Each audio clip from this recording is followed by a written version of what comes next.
What's up, guys? We're live.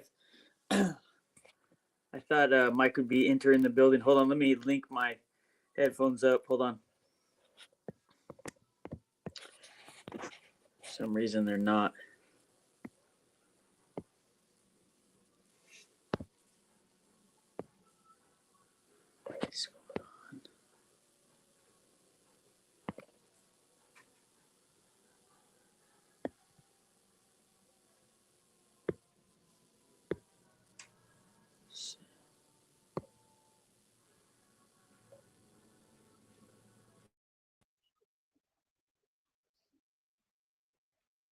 All right, I'm back.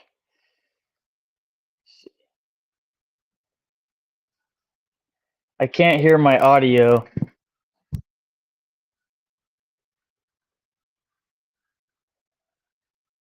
some reason it's not. Are you trying to get in here, Mike?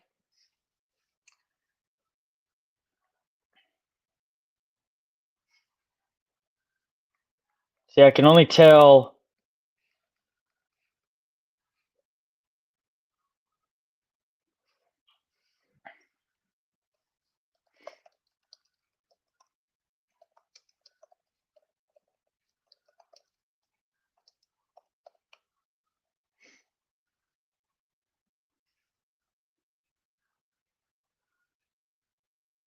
I'm kind of. Are you in here, Mike? Good. All right, what's up, Steve? What's up, Plywood? Let's see who else is in. What's up, Jack? Mike's in here, 50-50 split. I put it on the screen. I don't know what's going on, though. You should be in here.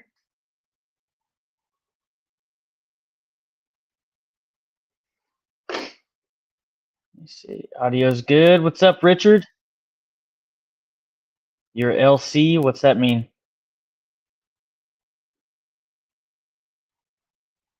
Hit that like button.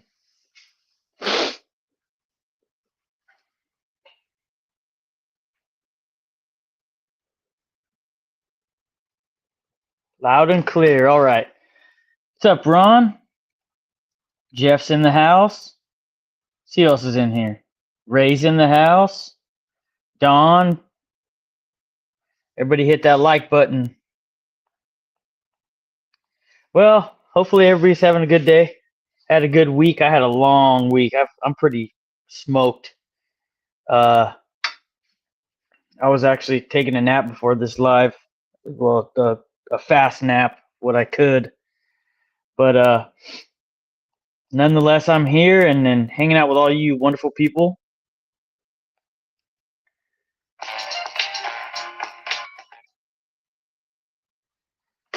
So what's everybody got going on today?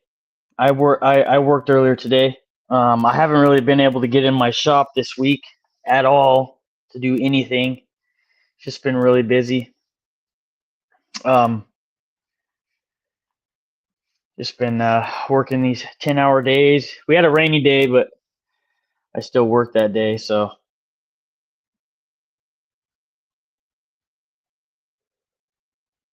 What's up, Joe? Joe's in the house.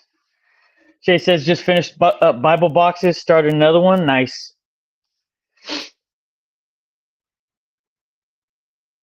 I bet, man. I'm sure you work a lot too, Steve. It's tough. It's tough sometimes. There's Mike.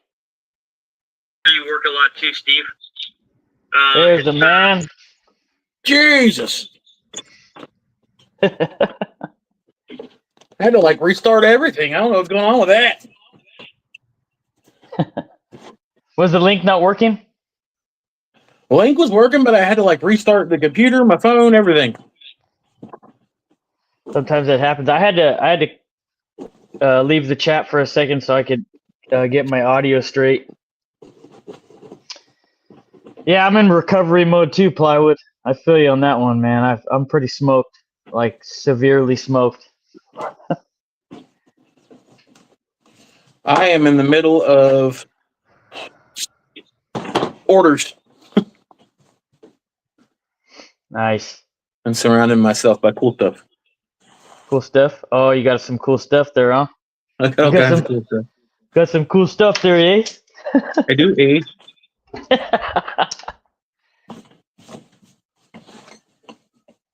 See, lazy day for you, Ray. That's cool, man. Rich says golf today and then got rained out after hole 14. Well, at least you got 3/4 of the golf course done, huh? Jeff says turned 2 bowls this week, but got to an estate sale yesterday and picked up some more tools. Ooh, you might want to talk about that with us. I love new tools. What'd you get? Joe says finished the Bluetooth box and started a quick project for the house. I saw a picture of that, Joe. I think you put it on your not Facebook, on YouTube. It looked pretty cool. Comic book cat. What'd you do in your arm, man? Said he can't use his right arm. Uh-oh. Years ago, I got a texturing tool. It was worth $300. Gave 60. I don't know. I don't think Jeff has a YouTube channel. I don't think he does. I was looking. Yeah, he's a local guy here, where in my neck of the woods, and he's part of a turning group, and I think they do like events and stuff that they go to, which is pretty cool. He's been trying to get me to go out to him, but I haven't been able to get out yet. Ooh, rotator cuff, huh? That's a Ooh. Clamps, That's a rough- adjustable square, just upgrades and stuff. That's cool. That's always the useful stuff. Oh yeah. Oh yeah. Oh, you got an event in Clovis? You're gonna have to let me know about that, Jeff, so I can get some time off for that. Seems like what I have to do nowadays.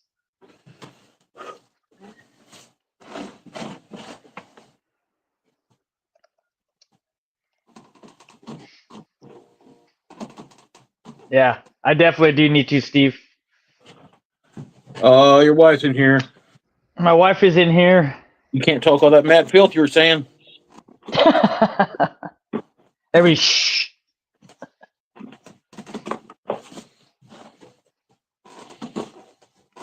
I think my wife's plotting my death right now, so Yeah.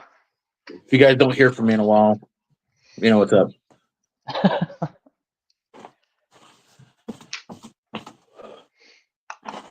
Oh god. I'll tell you what, though. Anybody heard from the Canadian? No, I sent him an invite. I haven't heard from him in like forever.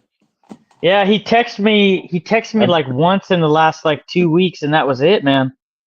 I mean, I messaged him probably 2 or 3 days ago, but that's like pretty uncommon for us. We're usually messaging backwards and forwards pretty consistent. Yeah. Nice. I know he said he had some family coming in, so I wasn't going to bother him. I thought that was, well, maybe they're still here. Maybe. Mike, I am revisiting those planers this week, and I will see if they're still in. Jeff, get a hold of Ryan. He's got my phone number. If they do, message me and send me some photos of them. Everything they got, man.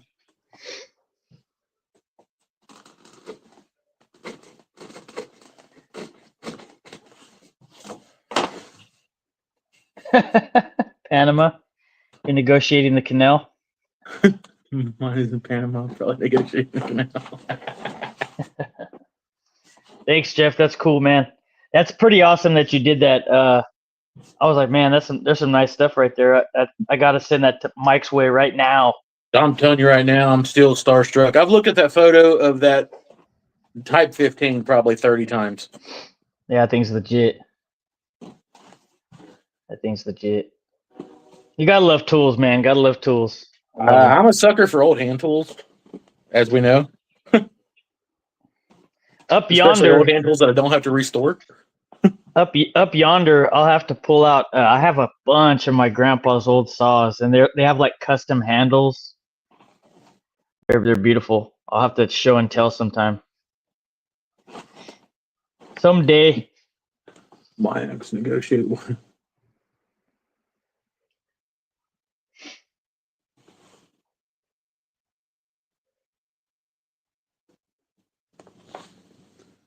Hutch says, Mike, where you located? One of your vids, you said you're a retired PO. They told me? Oh, no.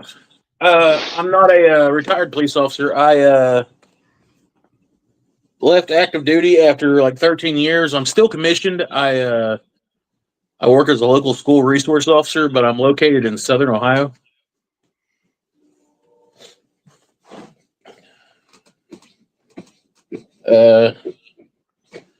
Over those 13 years, I've done everything from like basic beat work to canine unit to SWAT breacher work, stuff like that. I was actually doing some interrogation, interview, detective stuff there towards the end, and then kind of got offered this stuff, which gave me a lot more time with my family and a lot more time in the shop, and I ran with it, and it's probably one of the best decisions I ever did. That's nice, man. That's nice. What do I have planned for in the future? Well, for tomorrow, I'm gonna try to get my hands on some walnut so that I can make a video about my my window sill in my bathroom. I do like a custom apron and stuff. Hopefully, if all else fails, I'm just gonna find probably something to build, like a small project, something real quick. Just because it's been like a busy week, and I really haven't had any time to, you know. During the week, I kind of like to go over my project just a little bit and just kind of like the fine details and stuff, but you know, all the time you don't get to do that. So here we are. Here we are. Yeah, that's life. Hey, Timber Designs is in the house. What's going on, guys? Popped in. Look at him. About to Sitting eat, there all but I'm Canadian-like. all Canadian-like. Canadian-like. Oh, wow. You're working a booth, David? Yeah, Jeff, hopefully I can get, you know, I should have, if I would have had time, my local hardwood dealer, I think they close at like 3 or 4, and I don't get it back in town till like 6:30 at night, so chances of doing that are pretty slim to none. But so I might, if I really want to do it, I might have to pick up like maybe like 4 board feet of walnut from Home Depot right by my house. Ooh. I mean, it's S4S. It's nice walnut, but they don't charge per board foot. They charge per lineal foot. They get your ass. So I don't know. We'll see. Maybe I'll just improvise and do something else and just try to get some during the week if I can. Maybe I'll send my wife over there and tell her to go get me like 4 board feet from Soroyans. And just be in the doghouse all week. She's like, she's gonna be like, what do you mean you want me to go get wood for you? I'll be like, please. For the love of God, I just need the wood. Give me the wood. Please do it. I'm trying, Jeff. I'm trying. We'll see. Keep pushing sorority for a sponsorship. Like I said, if they said they'll fund my project, so if I could do some big projects, they'll fund my wood, which is a big deal. Because the projects I want to do like are gonna probably take a lot of wood. Like my walnut door is definitely gonna take a shit ton of walnut. So we'll see. You been peopling all day? I think your wife's in the booth too. She is Mrs. Ditto. Gina Ditto. Oh, that's freaking David's wife, huh? Mm-hmm. I don't think my wife's in here. Oh, they're both in the booth. That's what she meant. I'm in the booth. I'm like, what the heck? I thought she meant she was in the house. If my wife's in here, she's slowly plotting my demise. look at look at what my wife put. She said that place isn't in a good neighborhood. That's her way of saying no.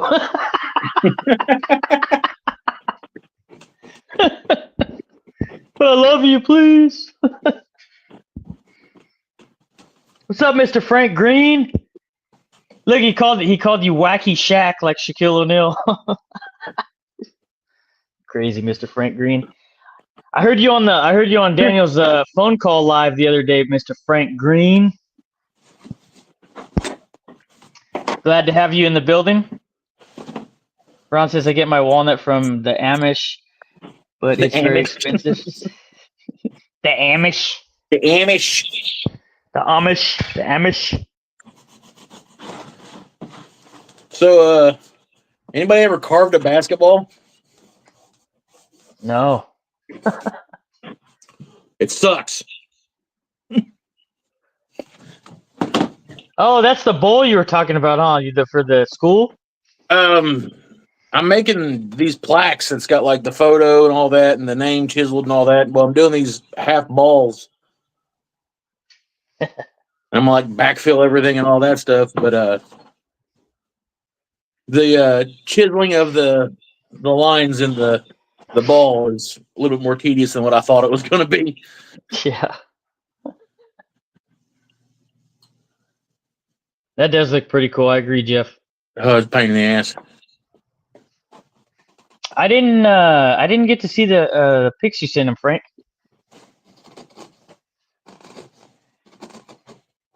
Kizzy says, well, Kizzy's here. She's making an entrance. They didn't understand why Mike kept hugging trees and the trees would later disappear. He works at a school while they finish their investigation. Oh my God. Wooden balls, new beginnings in the house. Hell yeah, wooden balls. Nuts. These nuts. These nuts. Both of these nuts. Let's see.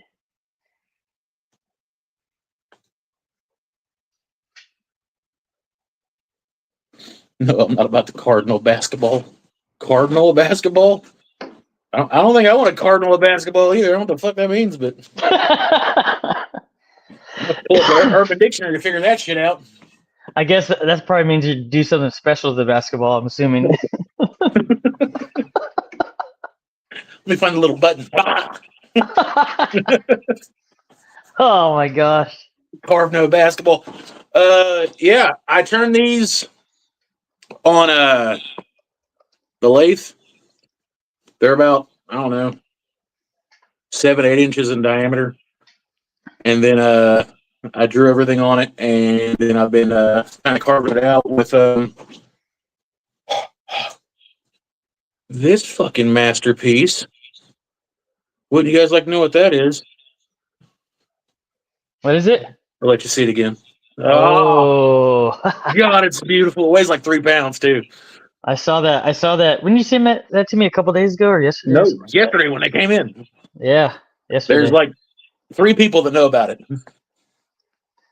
I'm very honored to be one of the 3. Oh, you were like the first one that seen about it. I was like, ooh, what are these goodies? Yep, I figured I'd wait till the live stream to reveal it to everybody. Oh, what's going on? What's up? Holy shit, look at that. You look like a thick sling blade. You basically came out there. I'm only dressed from the waist up. Oh shit! I better. And I'm naked. Then pan the down. camera down. I was gonna change the screen orientation, but I don't know if I'm gonna do that shit now. Leave it as it is for a while. All right, you guys like this screen orientation or no? You cool with that, or you want a different one? Leave it. Fuck it. Oh, okay. Cool. I don't care. I'm just like, can I stick my finger in Mike's ear from over here? It's mirrored. Go the other way. Right here, right here. Do it. Go the other way. Other way. You gotta go. You gotta go. Creep. Hell yeah. All right. So I don't know if I figure now's a better time than any to do it. Like what, 3-4 live streams ago? Robert G brought it up in the my can't. Here we go. Robert G brought it up in the stream about Hong Dewey tools, and we were all like making fun of them and shit like that. And then we got to looking on here, and then we all felt like a bunch of dumbasses because they're the guys that like build the tools for Katz Moses and all that stuff. So I reached out to him. I sent him some videos of me doing like chisel work and hand plane stuff like that. And believe it or not, within like 3 days, these folks got like back a hold of me immediately. And they're sponsoring my shop. Hell They yeah. sent me like a metric shit ton of tools. Like they sent me probably like $1,800 worth of tools in the mail. Damn. That's badass, dude. Like they don't want no reviews or nothing like that. They just want me to use the tools in the shop. Mention them every once in a while, but yeah, like, and it's not like they're run of the mill stuff. Like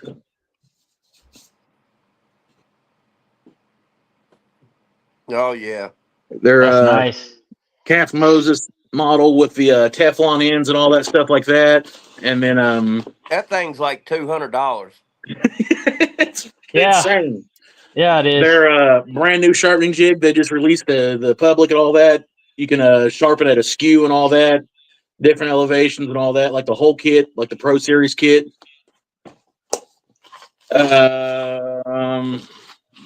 This useful little shit right here, which I'm super tickled with.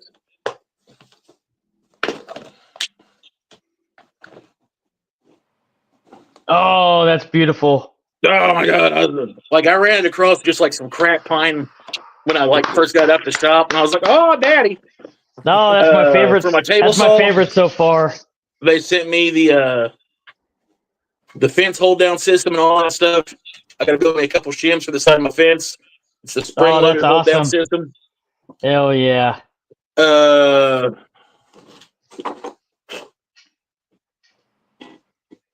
Katz Moses marking knife.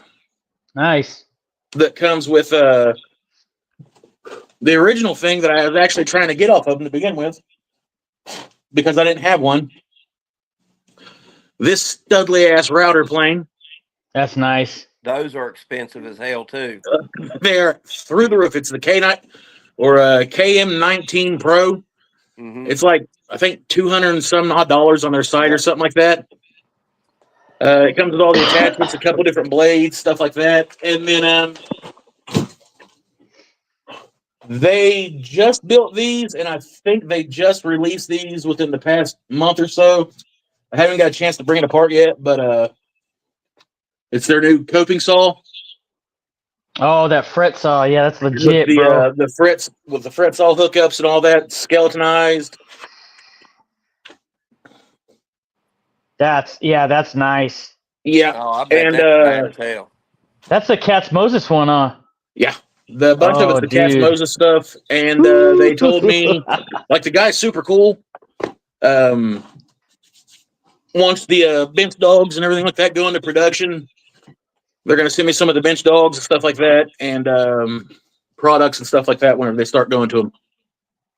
That's nice. So I'm pretty tickled about that. You lucky motherfucker.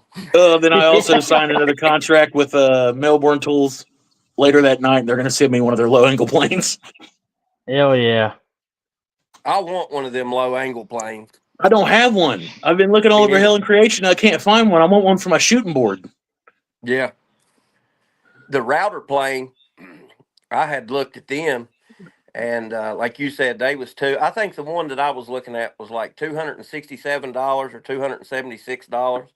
And I was like, damn, and that hammer that you just showed us, I want one of them, and I'm like, damn, these things are expensive, man. Yeah. Dude, this thing weighs every bit of like, I'd say 3 to 4 pounds. Shit. And it's not big at all. Like, I got some big ass hands, but that's not a big hammer. Mm-hmm. That's I was badass, kind of like dude. leery to use it at first because I wanted to keep it shiny. It's so damn pretty, but it does work. Beautiful set of tools, man, and that's awesome. So I That's got what a. sucks whenever you get a tool, like especially like them expensive tools that you want, and you won't always spend the money to buy them. When you finally get something like that, you don't want to use it because you don't want to scratch it or ding it up or get it dirty and all that shit. I'm going to use these like cheap prostitutes, I assure you. Who did? Cooking dinner, bitches. I want their food poisoning tonight. Eat my chicken. You learned how to make chicken? My daughter's learning how to cook, so if I die, you can make fried chicken. Fuck yeah, Whitey. Shut my door. Did she say I made chicken bitches? Yeah. Yeah. All right. I've got some boss ass kids, y'all. Oh yeah. She's 18, she's in college, and she's on her own athletic scholarship. She plays college level volleyball. Nice. Shit That's like cool, this. man. But yeah, like I'm gonna use these like dirty prostitutes. I'm not even gonna lie. Like I'm gonna try to take care of them, of course. But Hell yeah. I need to like make me some French cleat apparatus to kind of showcase them. I mean, if they're gonna be here, they're gonna be front and center. Yeah. You heard right, Hutch. You heard Damn right.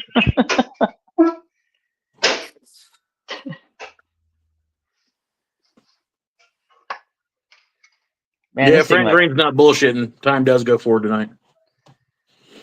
Hell yeah. I'm glad y'all told me.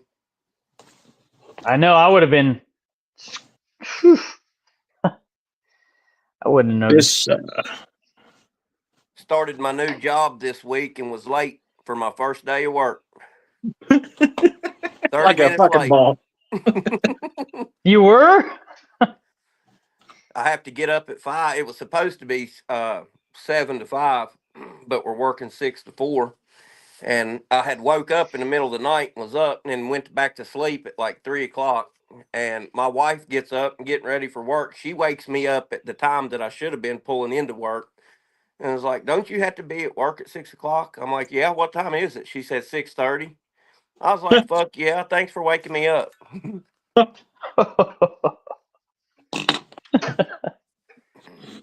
They was cool about it though. Ron says, "What is a hammer? What is that? Are you meaning the hammer that Mike has? The new one he I'm trying got to find was it here. made of."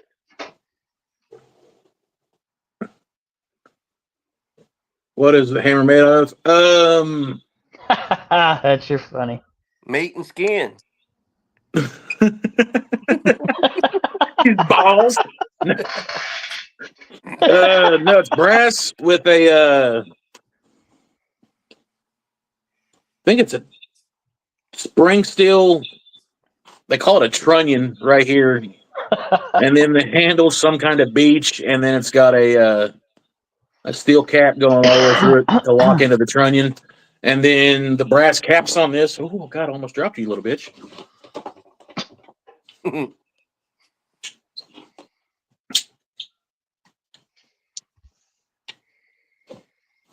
It comes with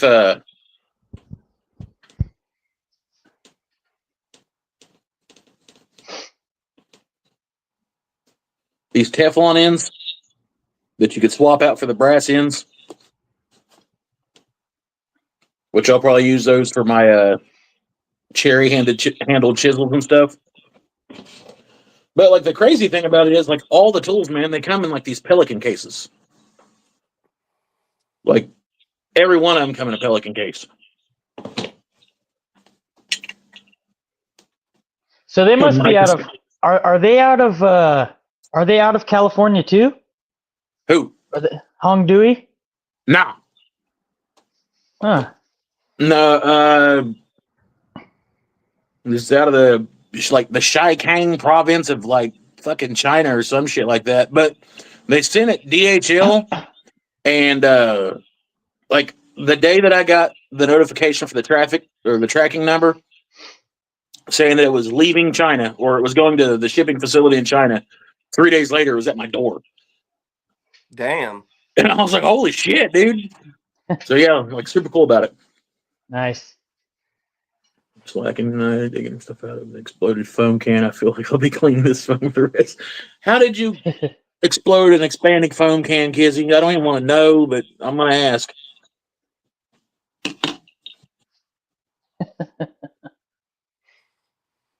Yeah, do tell. Yeah, I got questions at this point.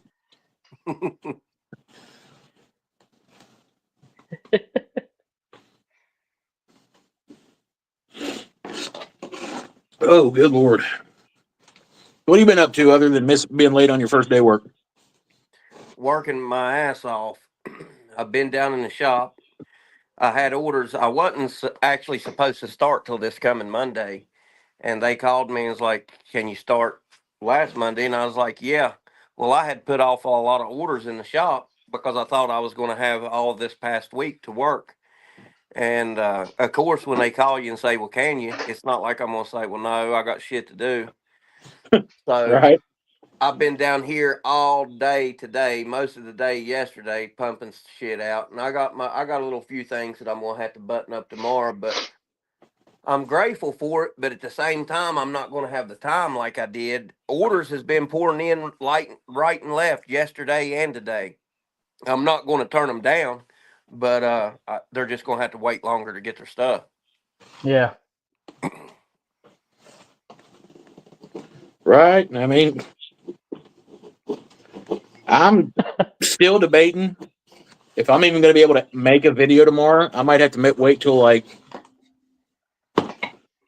Monday or something, maybe Tuesday, because I've still got to get this order out for Monday.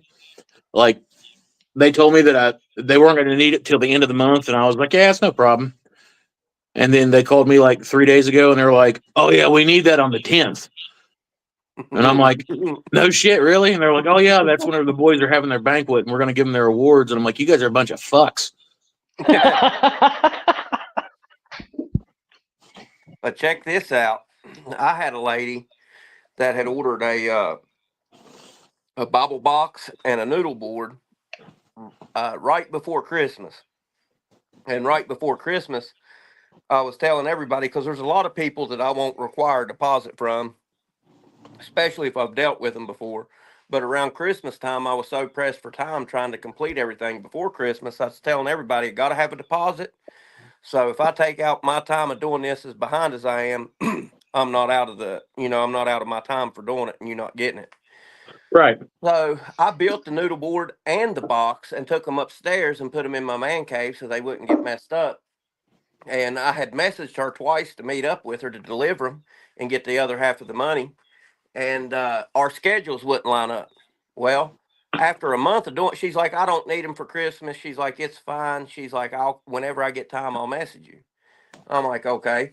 Well, I never heard from her again. Then evidently somebody had hacked her Facebook. She started using a new Facebook, and it was in my message request, which I wasn't seeing. She had tried messaging me once. Well, my cousin called me the other day, and he's like, man, they somebody bashing the hell out of you on Facebook. And I'm like, do what?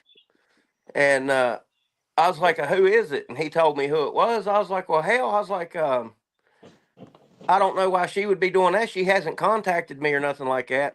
So I go to it. She put pictures of me, my business logo, everything, saying, stay the hell away from this guy. He took my money, wouldn't read my messages, da da da da da, all this shit. And I'm like, you fucking bitch. So I contacted her, and I was like, look, you have not tried contacting me at all. And she's like, well, I got a new Facebook. And she said, I've sent you messages. So I checked my requests and I seen them. So I was like, all right, look, I'm just going to give you your money back. But before I do, I need you to take that post down.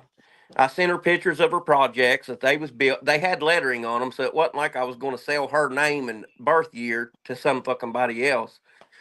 So she took the post down. I sent her money back. And then she got shitty with me again. Well, yesterday she messaged me. She's like, well, I was just wondering if I give you $50 extra, could I go ahead and get them items? And I was like, hell no, you can't get them items. No, you go to hell. But what the crazy part about it is, you would think that shit would have hurt my business. Like, I was worried to death about local people that bought off of me being like, all right, we're not fucking with him no more. From the minute that she put that post on Facebook till right now where we sit, I have had more orders come in a shorter time frame than I ever have in the last 2 years. And I'm not saying that it helped my business, but it definitely didn't affect it. Dude, these big ass light brights that I make, like the gigantic light brights, there was a lady that messaged me from Texas. Cool. She's like, I want one.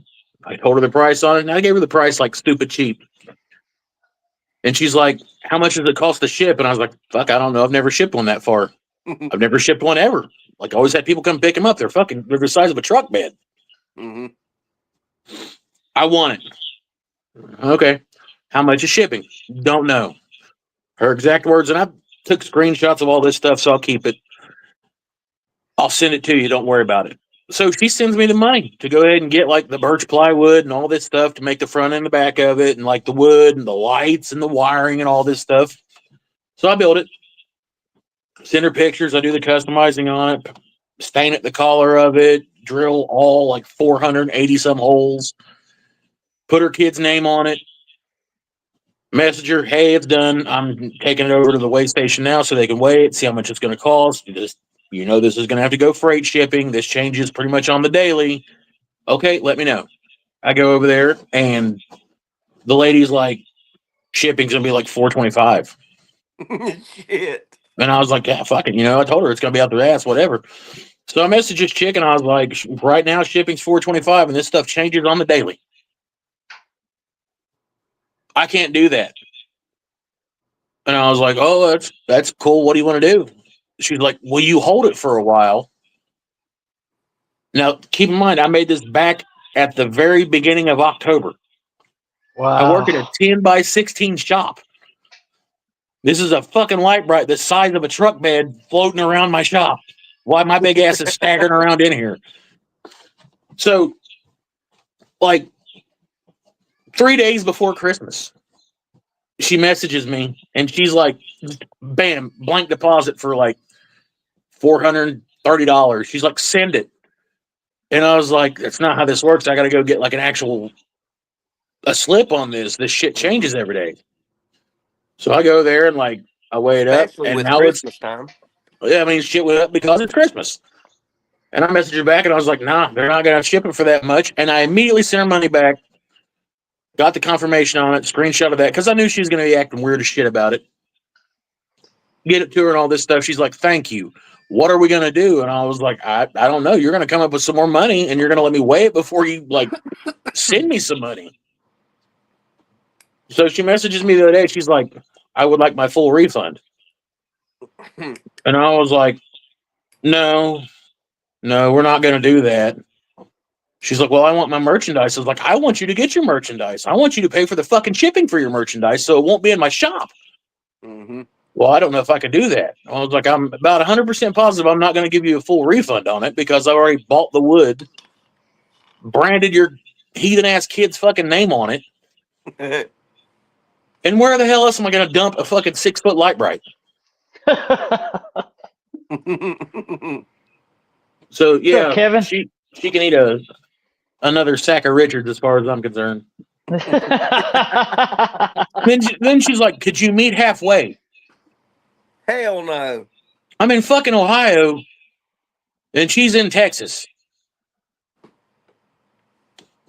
Can you meet halfway? I fucking hate people. Some people, 85% of the time, everything goes smooth here. Yep. Most of my customers are local. Now, I do have people that will drive 2.5 hours to come pick something up. Yeah. And then there's a lot of them that, well, can you do this? Can you do that? Blah, blah, blah, blah, blah, blah, blah. And they'll ask so much questions, I'm like, all right, I need a deposit. You know what I'm saying? You've done complicated so much shit, and we ain't even got to the workshop yet. I need a deposit. And then during the build, like I'll be 3/4 of the way through the build and they'll want to change a stain color or they'll want to change lettering. And then I got to go in and sand this bitch down, change lettering, do all this shit, fuck everything up. And then they get mad at you whenever you tell that, you know what I'm saying? If it ain't like going in Walmart and buying it off the shelf, then they get pissed with you. And I'm like, so I try to feel my customers out first before I'll take a penny from them or before I'll even agree to do the build. Because you do have some people, it does not make a fuck if you built them a golden chariot and was willing to walk it to their house, they're not going to be happy with it. You guys should talk to Rich.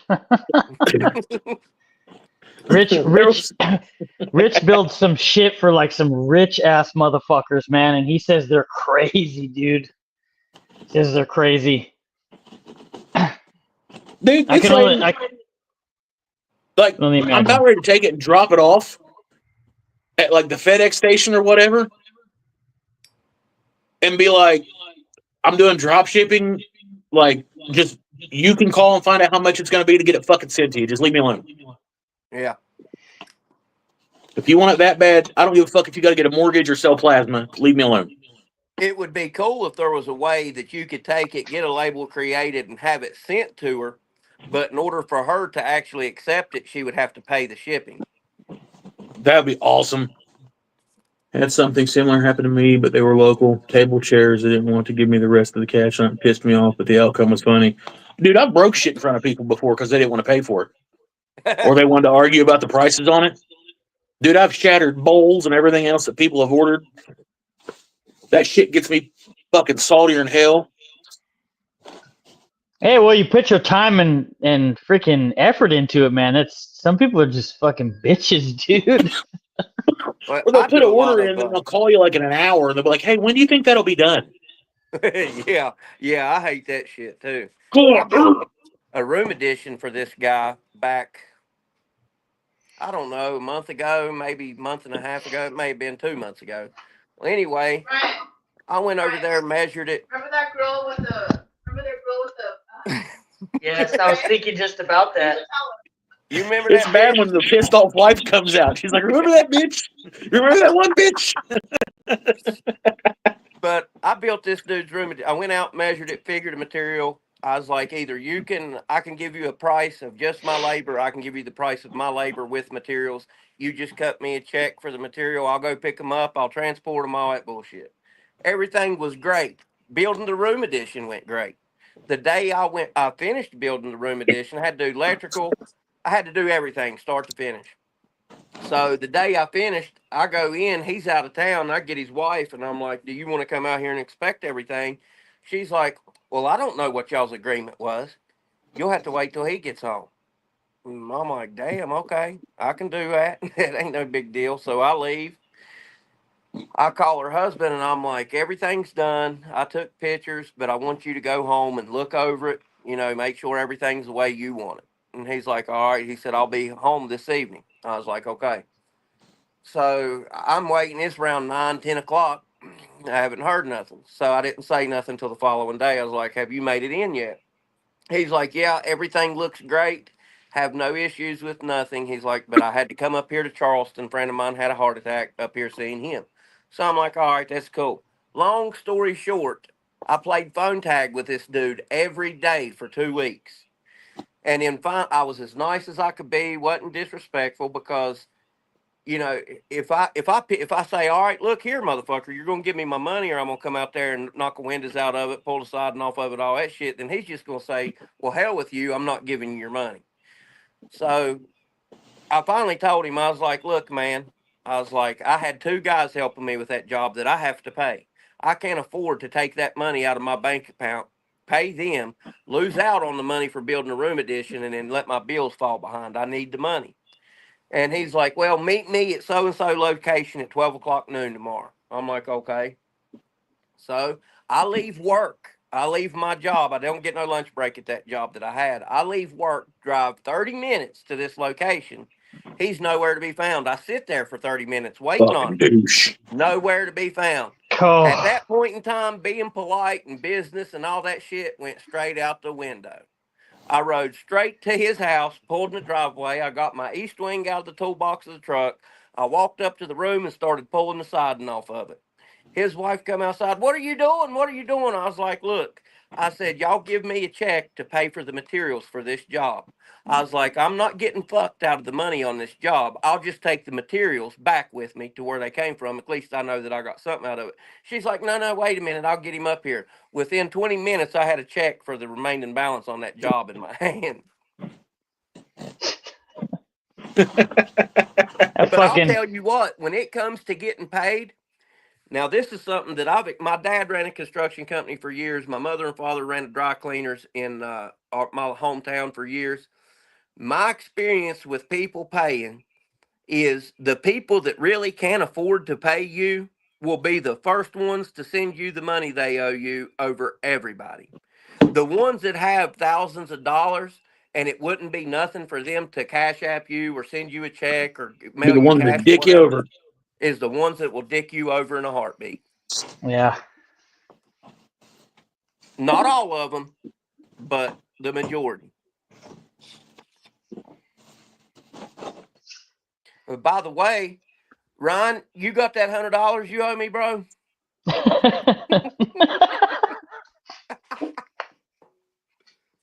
I got you, bro. I got you. Check's in the mail. I still crack.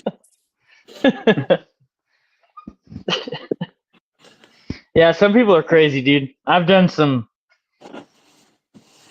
I did this like order for this girl who does parties, and she was a nightmare to deal with. It was like a custom arch, and it like like prop. And this girl like, and I went real cheap for her too, and she's like, she's just like, God, she was the worst customer to work for ever. And I did it for super cheap, and she just was like, it wasn't fun, man. Yeah, some people are just like, they just don't appreciate shit, man. No, there's a lot of people that don't. I went and priced a floor yesterday. Now, I don't know what the price for laying laminate floor by the square foot goes for in y'all's area, but here you're looking at $5 to $6 a square foot. And that'll change depending on whether you have to rip up the carpet and padding and baseboard and all that. Well, this lady contacted me, and of course, I'm not running a construction company, so I give them a deal on it. But I figured it up as I would have if I was still in the contracting business, and it would have been $5,800 to do this house. And I told her that. And I was like, y'all think you got enough material there to do it? You need 500 more square foot of flooring. It was 539 more square foot to finish the job. I was like, this is what it would cost if you'd call a contractor to come in. I will do it for you for $2,300. Anybody else would have been happy to jump on that. Which now the lady that I was talking with, she was happy with that price, but there was somebody else paying for it. And that guy called me this morning, and he's like, well, I'll just do it for myself if it's going to cost me that much. Okay. I was like, well, all righty, buddy. I'll have a weekend free next weekend then. No, like I used to like cut people deals and stuff and be like, if I knew them or whatever, I'd give them what I called the family discount. Like I'd hook them up with like a cheaper rate or whatever. Now, fuck that, dude. I stopped doing that. And what I do now is like, if you've been cool throughout the build or whatever, say if I told you like $200 on something, you've been cool throughout the build and you haven't been like a pain in my ass trying to change stuff at the last minute. Like when you go to hand me the money, like if I wouldn't want like, it's in like my idea to give you a discount or whatever, I'll give you like $50 back when you hand me the money or something like that. Yeah. But as far as that, like me giving you a discount and then like you ride my ass the entire build, I'm done with that. I had a chick that ordered like fucking 14 prayer bowls off of me. Like the big ass dough bowls that you can't turn on a lathe. You got to like waller out by hand. And they're just a pain in the ass. So I get them and like like I had my brother-in-law working with me. It's how big of a deal it was. This is when we first started up, and like when you first start a shop, an order for 14 bowls that you're carving by hand is fucking massive. Yeah. And I think we was only charging her like $100 for all 14 of them. Oh my God. We were fucking brand new, dude. We had no idea what we were doing. Yeah. We had the wood, we had the tool. It was right around Christmas. We was just wanting to make some paper. So we was just doing it, and I was getting my name out there, yada yada. And like right as soon as we was done, like I went and I chiseled like the crosses in the bottom of them and like the prayer and all that stuff like that. Like it was some shit. Like each bowl would be $100 now that I know what I'm doing. But like I was making this and like she fucking like I just put the coat on them, just polyed them and everything like that. Kept the inside of them hollowed in case they wanted to put fruit or some shit in this. And she's like, I was thinking, because I just sent her the pictures. Hey, they're done. They're drying. As soon as they're done, we'll bring them to you. I was thinking, is there any way that you could like maybe stain them or dye them all a different color? And I'm like, do fucking what? She's like, I'll throw in an extra $50. And I'm like, fuck, man. So stupid me, I'm like, fuck it, we got sandpaper, dude. We sanded all these bitches down. We stained them all different colors. I wouldn't do that. I wouldn't do that. Walnut, cherry, different shit like that. And she's like, no, like different colors of the rainbow. And I was like, there's only like fucking 8 different colors in the rainbow. You got 14 bowls here, lady. She kept going, and like finally last, I sent her a video of me taking the bowls and just smashing them off my fucking workbench so her can pick her fucking money up. Like I'm done with it. Like that moment, I refused to like start doing that shit. I was like, I will not ever be that person again. But on the same hand, I've got one family, and these people have come to me and come to me and come to me for shit, and they will continue to come to me. And whenever they come to me for something, whatever the fuck I'm doing, unless it's like an immediate timeline, I stop what the fuck it is to get it done for them because these people have came back to me so many times. That's awesome. I Yeah. have a family like that, and they are wonderful to deal with. Oh, yeah. And I give them a big discount. The animal storage thing that I built actually came from one of my great repeat customers. The other night, me and my wife was having a conversation about her, and I went through all my sales trying to track down everything that this woman has bought from me, and I can't do it. That's how much she's bought from me. And like if she orders something today and I give it to her next week, within 2 or 3 days later, she's ordering something else.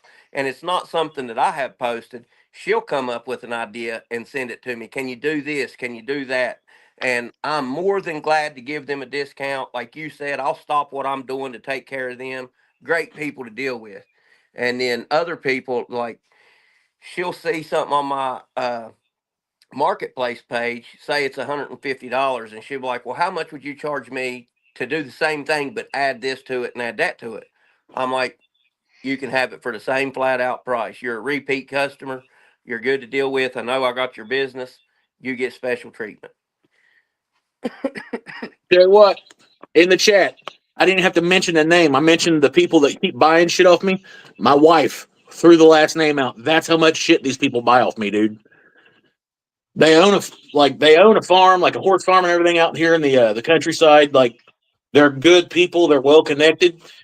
And I will honestly say this, like they whore me out to like all their friends. Like if one of their friends are like, I would really like to have something like that, but I just don't want to pay a metric fucking shit ton. They're like, oh, I know, guy, don't worry. And like the next thing you know, it's like they're just fucking sending them to me. And I've got a bunch of people that way. And those people keep coming back. They're all good fucking people. Like they have not referred me to a shit customer yet. I'm talking everything from like saddle racks to cutting boards to bowls to fucking gigantic ass flags that goes on the sides of barns. I've made it all for these people, and they all fucking take care of me. They keep coming back, and I will move mountains for these fuckers. You can start a successful woodworking business if you catch one customer just like that right there. Because anybody that they know is going to come to you. Like this lady, when she sent me the picture of 2 items, a blanket ladder and an animal storage thing, and she's like, this is what I want. Well, of course, I put my own spin on it. And when she got it, she posted it on her Facebook page, 2 pictures of what she asked for and what she received. And people went fucking stupid over the shit. And they're still messaging me. And I was like, that's just off of one customer. If every customer you had was that easy to deal with and that, that nice, imagine the business that you would get. Oh, dude, these people are legit. Like I've told them, I'm like, yeah, I could do that. And then like halfway through the build, I was like, hey, I know that we agreed on this. But if we do it that way, it's going to be kind of fucky. We could probably make it work a little bit better if we done it this way. It's going to change the design just the cock hair. And they'll be like, I trust you, man. Go with it. You ain't sold a shit yet. I just got out to play with the baby farm animal. Yes, my wife is a farm animal. Fuck. Farm animal fuck. Dude, she'll fucking run up on me. He's like, oh, baby cow. And fucking like having a headlock and shit. The lady I'm talking about, she raises fucking Clydesdales. I'm 6'1", 300 some fucking pounds, and when this horse runs up, and the closest thing to my head is its cock just flopping around, my wife's hanging off of its fucking noggin. She's like, "Oh, it's a great pony," and I'm like, "No, fuck that, dude. No, it's like me hanging out with Shaq. Just shit. No." Hell yeah. When you was talking about the prayer bowls that you was making and selling them cheap and willing to do what she was asking, I was the same way whenever I first started out. Whatever it took to just lock that deal in and get paid, I was willing to do. But the more time went by and the more I become experienced with dealing people and selling and mainly pricing your work. What's my work worth? What's my time worth? Now there's a lot of times people just ask certain questions and then I'll just reply with, man, I just don't have the time to do that because you're not going to be willing to pay for it. Well, I know that I talked a lot of mad shit about that whole bowl thing. And I ultimately did end up just destroying a shit ton of prayer bowls that me and my brother-in-law, like, we worked on hard. And since then, he hasn't came back to the shop. Like, it kind of like, he just hasn't been back. But, I mean, I get that. But honestly, I think as a guy that runs a business or owns a business or whatever, I look back on that and I think that made me a stronger person because it really made me reflect on, one, what my time is worth, B, the skill level that it takes to do a certain thing, and finally, the time away from your family and shit that you could otherwise be doing to do something for them. So it kind of keeps you from like shortchanging yourself. And ever since then, I've straight up told people to pound sand. I won't do that shit no more. Yeah. I was like, I'm not trying to be rude, but I'll be damned if I'm gonna work myself like a buried whore like that again to make a quick buck. Like the bowls that we were making, they weren't even shit wood, dude. They were oak, and we were like hand hewing them out with like fucking chisels and an angle grinder and putting the handles on them. And then I was going in the valleys of them and hammering out crosses and shit like that. I mean, we were doing it right. Mm-hmm. It was about as close to Amish work as you could get. And then, so I just broke her bowls on video, sent her the video. She was probably so fucking mad. I don't give a fuck. She could have jumped off the top of the building as far as I'm concerned. I ain't got an order back from her yet.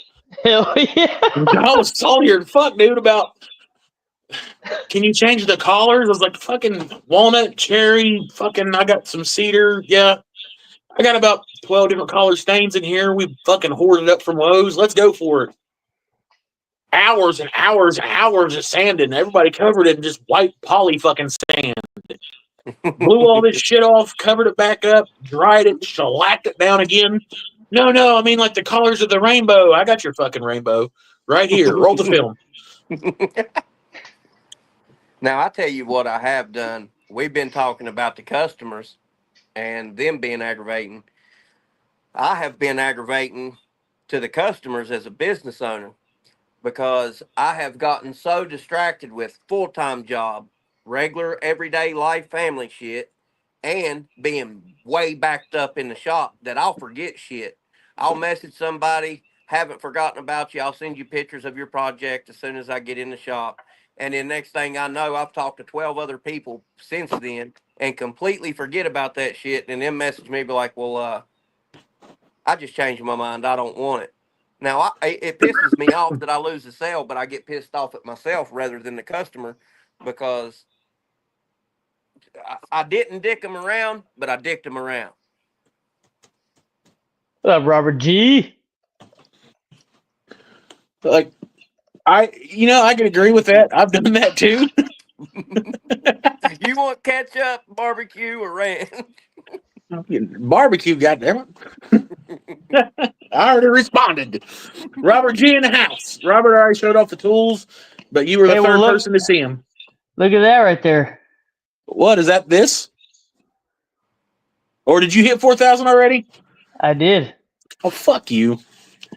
Hell, fuck Woo! both of y'all. I'm at Congratulations, buddy. 161 whopping subscribers.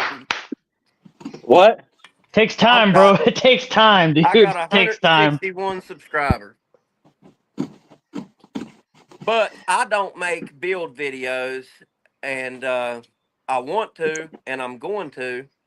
But I was afraid of the editing process for the longest time. I've got microphones brand new in the box over there, and really don't even know how to turn them on and put them on and hook them with the phone and all that shit. But Microphones make the difference, man. Videos. Yeah, they Microphones and lighting make the difference. do. Yeah. They both go hand in hand. They make a big difference. I still got to add more lighting in my shop, to be honest with you. But the microphones, and the thing is, the microphones, like, I feel like the Hollyland mics aren't really that bad. They're pretty good for the price, you know? Yeah. The sound quality on them is phenomenal. And I only use one of them when I'm recording. Watch out for the board. Put your shit What's up. up? What's up, Conrad? Conrad's in the house. Hello, Linda. I don't think you've ever been in No, here. I don't. You about killed me with your fucking wood. That's right. Yeah. And I gave you 3 kids with them. Yeah. La, la, la, la, la, la. Mama's baby, daddy's baby. I'll kill you.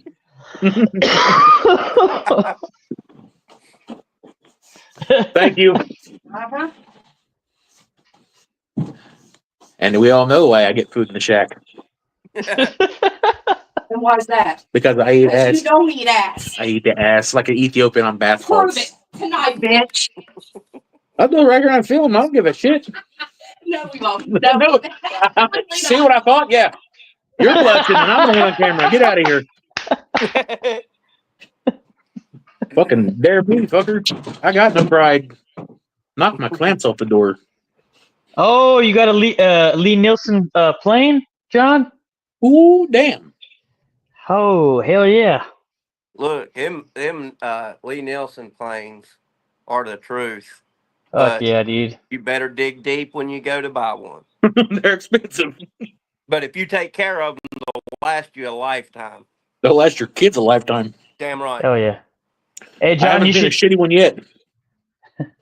do a premiere when you do it. Mm-hmm. Definitely. That'd be badass. What's up, Joe?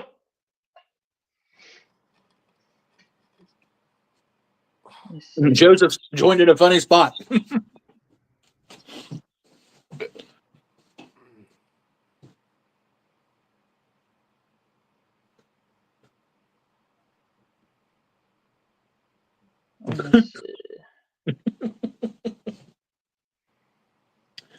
I've never done a premiere, but I'll check it out. I don't know how to do the premieres. I'm gonna have to figure it out. Shit, I'm just learning all of it. I am gonna have to do a video on this this Honduy haul though. Hell yeah, you are. So that's a pretty pretty substantial. I think that'd make a good video. Yeah, Yeah, that's gonna be a really good video, man, because you have so much stuff to show. Man, that's gonna be a good one. That hold down that hooks on to the vents, I had Yeah. looked at them through a cheaper company. And they were friggin' outrageous from a cheaper company. So I could only imagine what they cost from them.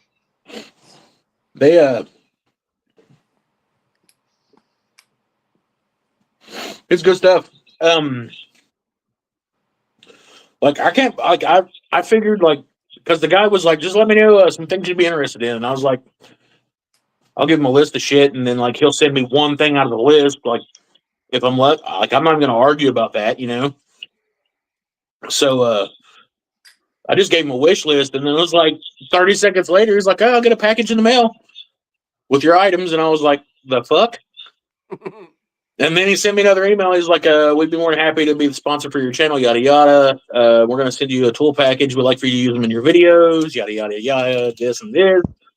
Then I was like, "Okay, what tools are you sending? That way I'll know, because I am in the market for some other tools." He's like, "Oh, all the ones you mentioned." And I was like, "Holy shit!" That's badass, dude. I tell you what I would really like to have, and I'd say this summer I'm just going to go ahead and spring for it and spend the money on them, is I want some real nice fine dovetail saws. And I Yes, wanted sir. to get, I forget the name of it now, the dovetail saw, similar to the one that Mike showed us, but or the scroll saw, the fret saw is what I call it. I have one, but it's sloppy. And the that hammer that Mike has for chisel work or any type of work where you can change them caps out. I want one of them and a router plane, because there's nothing no more satisfying than whenever you use a table saw to cut a dado or something, and you can take and put that router plane in there and smooth them saw marks out of it. That is satisfying as hell, but I can't afford that damn expensive ass router plane. Dude, I was doing it with. I took my my back saw and all that, and I scored me out a couple lines on a piece of pine earlier, just a chunk that I had.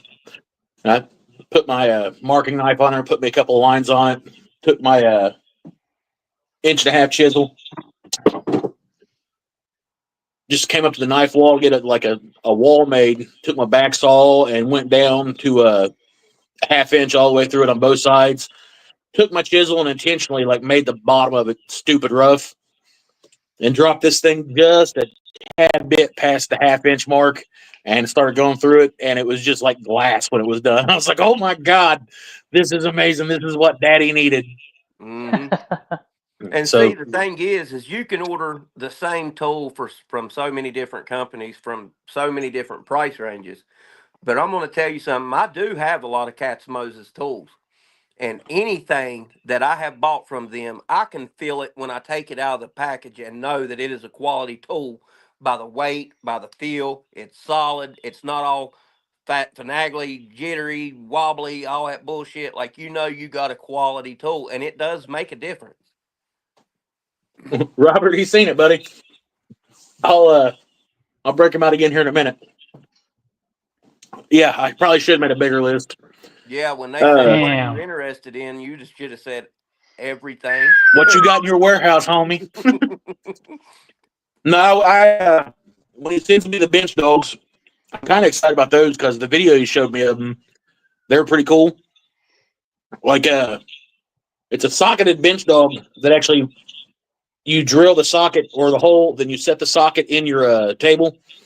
Allen head tightens it up so it forms to it, and it's got a spring in the bottom of it that presses up through the threaded hole to keep debris and everything from going into it. And then it's got like a neodymium magnet on the top half of the bench dog that you sit on there, and when you twist it, it pops the magnets together, and this guy's smacking it with a hammer and can't get it to come off and stuff. So Damn. pretty cool.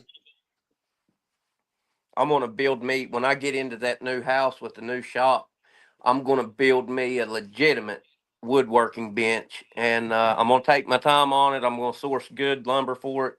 And that's one thing that I've been looking at here recently is bench dogs, vise, all that Fold shit. downs. Hold downs, everything. I'd like to have an old Moxon vise. Yeah, me too.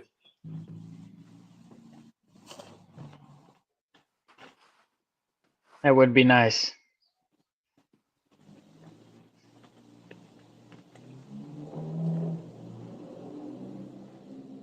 Oh, show Conrad. My bad. I thought you meant show Chase. Here you go, Conrad. Let me throw it together real quick, man. Fucking with my chickens.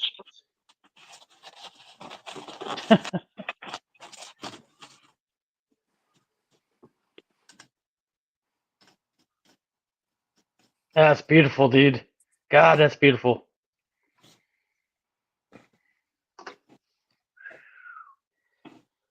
That's Dovetail City right there, baby. Yeah, and like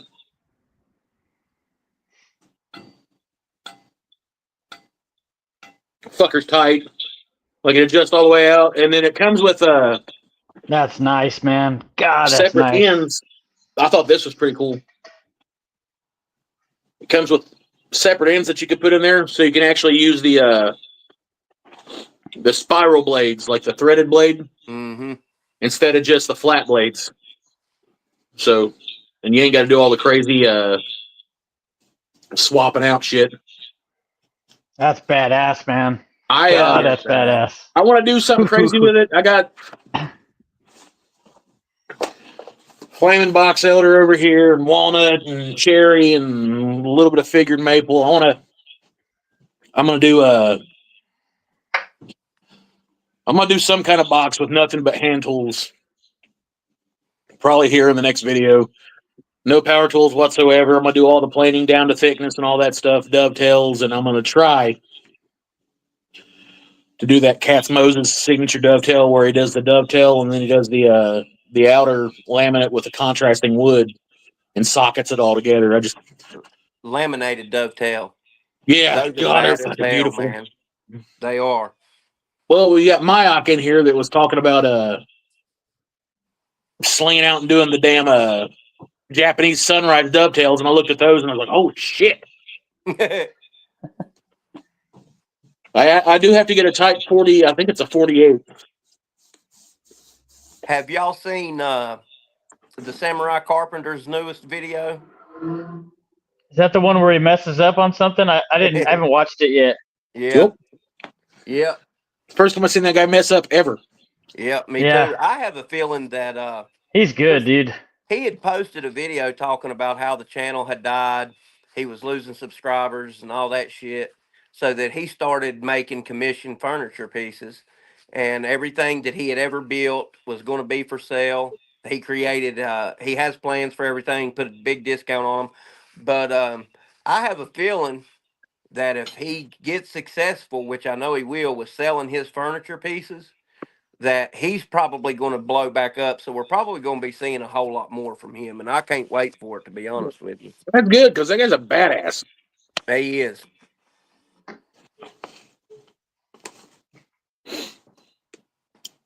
I need to find me. I believe it's a Type 48. The plane, so I can actually cut the troughs. Honey's got one that's badass. Either that, or I'm gonna have to break down and make my own. Seen a video on how you can make one with a 1/4-inch chisel and some wood and stuff like that.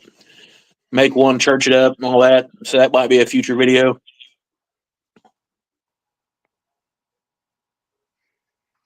Hutch, did you make some toolboxes, man? Nice, dude. That's cool. Dude, you got to post them up on my my community page. Robert G, I know you do, you dick. I've been trying to get it off of him forever.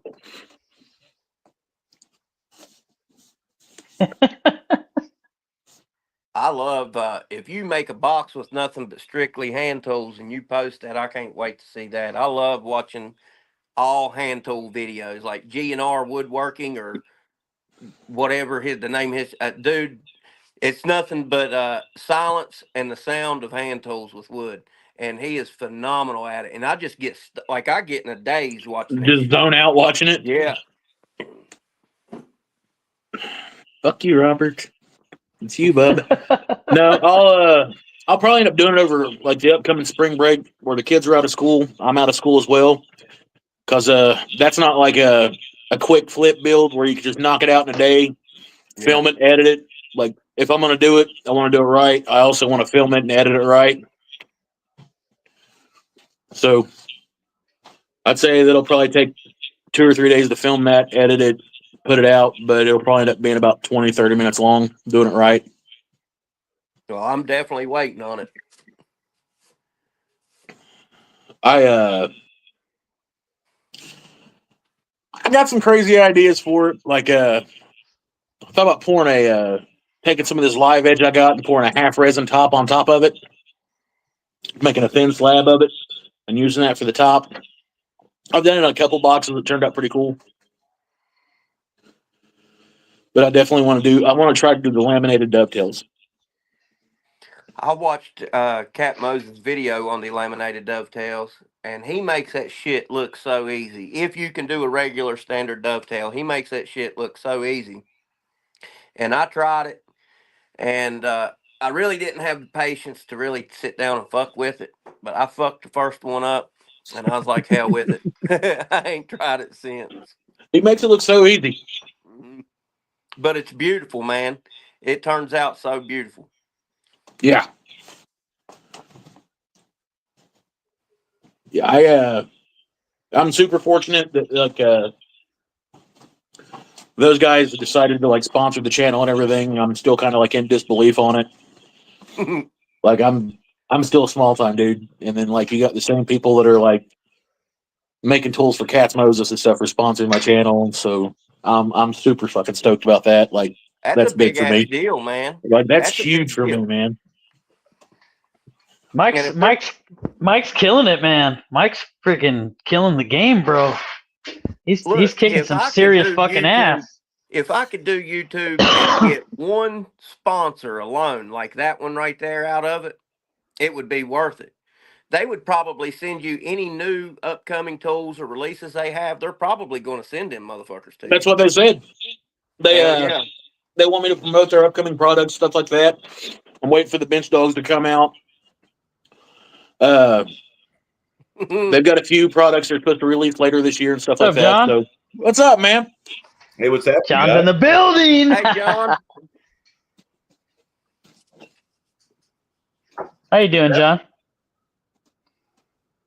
You coming in all right on the audio? Yeah, everything sounded good? Hell yeah. Okay. Golden. Good. Yep. Good. Yeah, Ray, we had Chase in, not last time. Was it last time or the time before, right, Chase? Time before, I believe. Yeah. We had John and his wife last time, and it was pretty fun. That was when I was up in Shaver.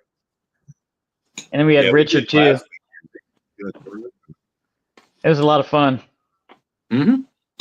It's really cool that, and I like to do it kind of spur of the moment. I do like to invite people, but spur of the moment is pretty cool because you kind of see who's really wants to come hang out, I don't even know who comes and hangs out anymore.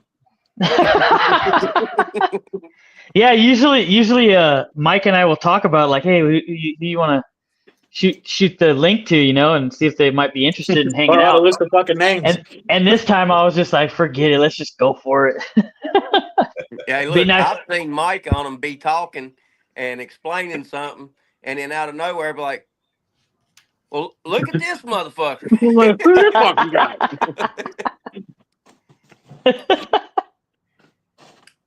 We don't say golden anymore. We say copper. What the hell? We say copper? I'd never heard that shit. Nope. It's new to me. Copper showers? I don't know. They don't have the same ring to it. Nope. I like golden. I don't know. This is me. So you like the golden shower? Oh, okay. I set myself up for that one. You did? Yeah. I sure did. Hey, own that shit like Mike eats ass. I mean, yeah. Mike was was about to get on bath salts. I can lick my eyeballs like a gecko. Mike was about to eat some ass on the live. I was gonna do it. She wasn't down. Fucking prude. now, would you do that where you're just off the screen, I'll let y'all see the shadow.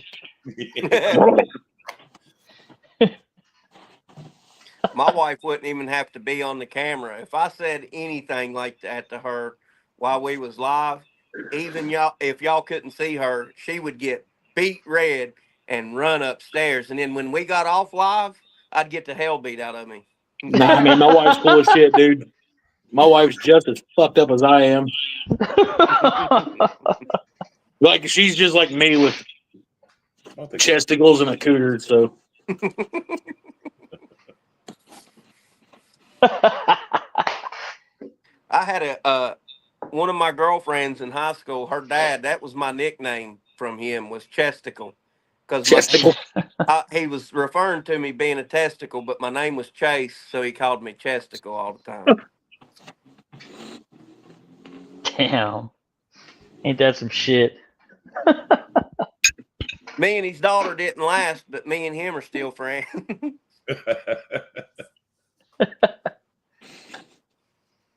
That's freaking Robert. Look what he wrote. It's a West Virginia girl for you.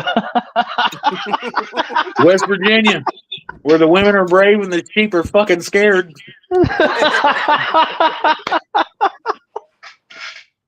Get off me, cousin Daddy. You're breaking my cigarettes.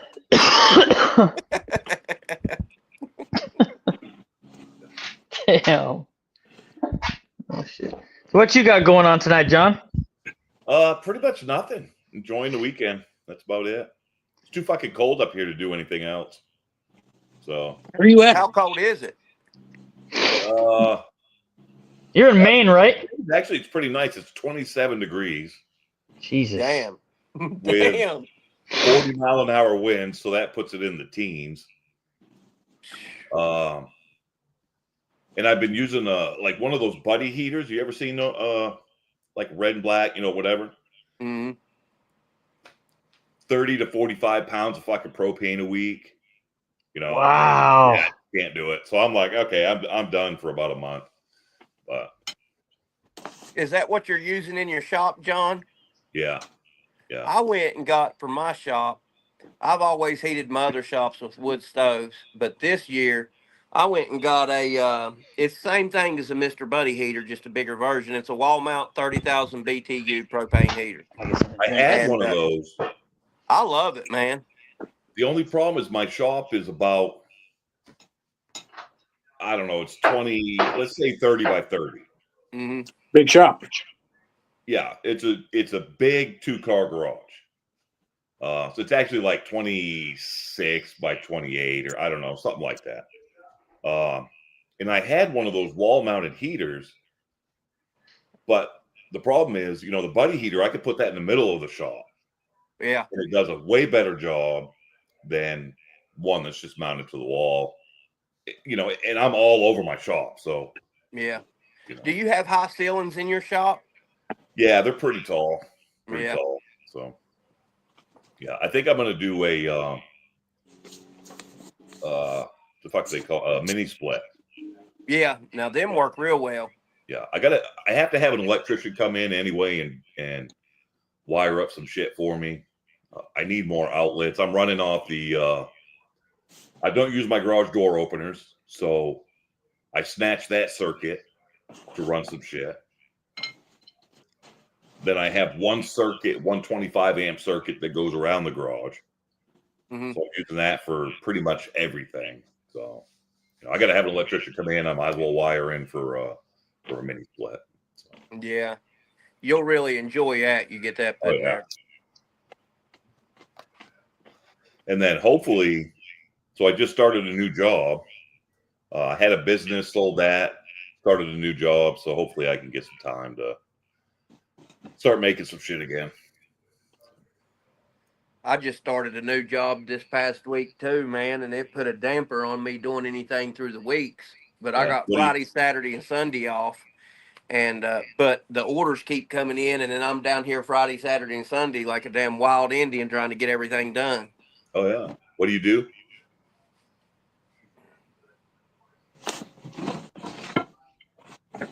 Chase, what do you do? The dolphin waxer. For in the shop or for a living? For a living. I did work at a rehab, and now I just transferred over to the company that my wife works for. It's called Case, West Virginia. They own a shit ton of properties. They do a bunch of shit, but I'm the maintenance director over their maintenance department now. Oh, okay. Nice. So I just took over a service department as a service manager for a Ford and Peterbilt dealership. Hell yeah. I mean, that's fucking killing me. So far, I'm loving this one. because I really don't have to go out and fix anything. I mean, there will be times that I will. I just have to delegate everything out to the maintenance guys of which areas it broke in, who's going to fix it, what's it going to cost, Yeah. and all that bullshit. You just got to keep them from fucking their cousins too. So Exactly. yeah, exactly. West Virginia, I mean, come on, it happens. Not on company time. I went to look, this is fucked up, but I went to a family reunion with one of my buddies. This was years ago, back whenever I still drank and acted retarded and shit. And me and this dude had been up 3 days drinking. We go to this family reunion, and we walk into the family reunion, and he's looking around, and he's like, I got to figure out how many of these bitches I'm kin to and how many of them I'm not kin to. And we got to walking around. He's like, fuck it. I don't give a damn whether I'm kin to them or not. They all look good. I'm like, hell yeah.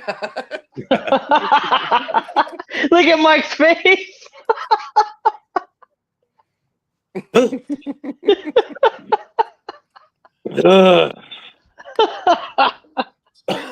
Damn, bro. I heard the sickest. I took it as a joke, but I heard the sickest thing today. Some therapist, if they want to know if you're a psychopath or not, they ask you one simple riddle. Or they tell you a story, and it's kind of a riddle. So, yep. This guy goes to his buddy's funeral. He goes up to the casket, open casket, he says his thing or whatever, and the wife is there, and they kind of hit it off a little bit, she's real nice looking and whatever, and they go about their separate ways, and about a week later, that guy ended up killing her mother. Any idea why? So you can meet her again, homie. Yeah, so he can see her again. And I was like, oh shit. So Mike's a psychopath. Fuck, I could have told you that. Yeah. He's like, how do you think I met my wife? Your cousin Bubby.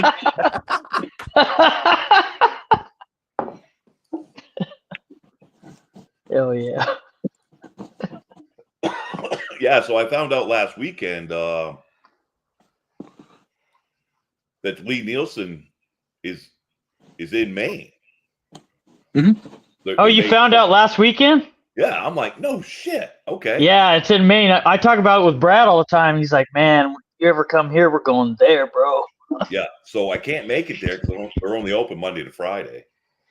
But I will literally, I'll spend triple to buy something if it's made, obviously in the U.S., and then if it's made in Maine and it's quality, like, I'll pay extra for that shit.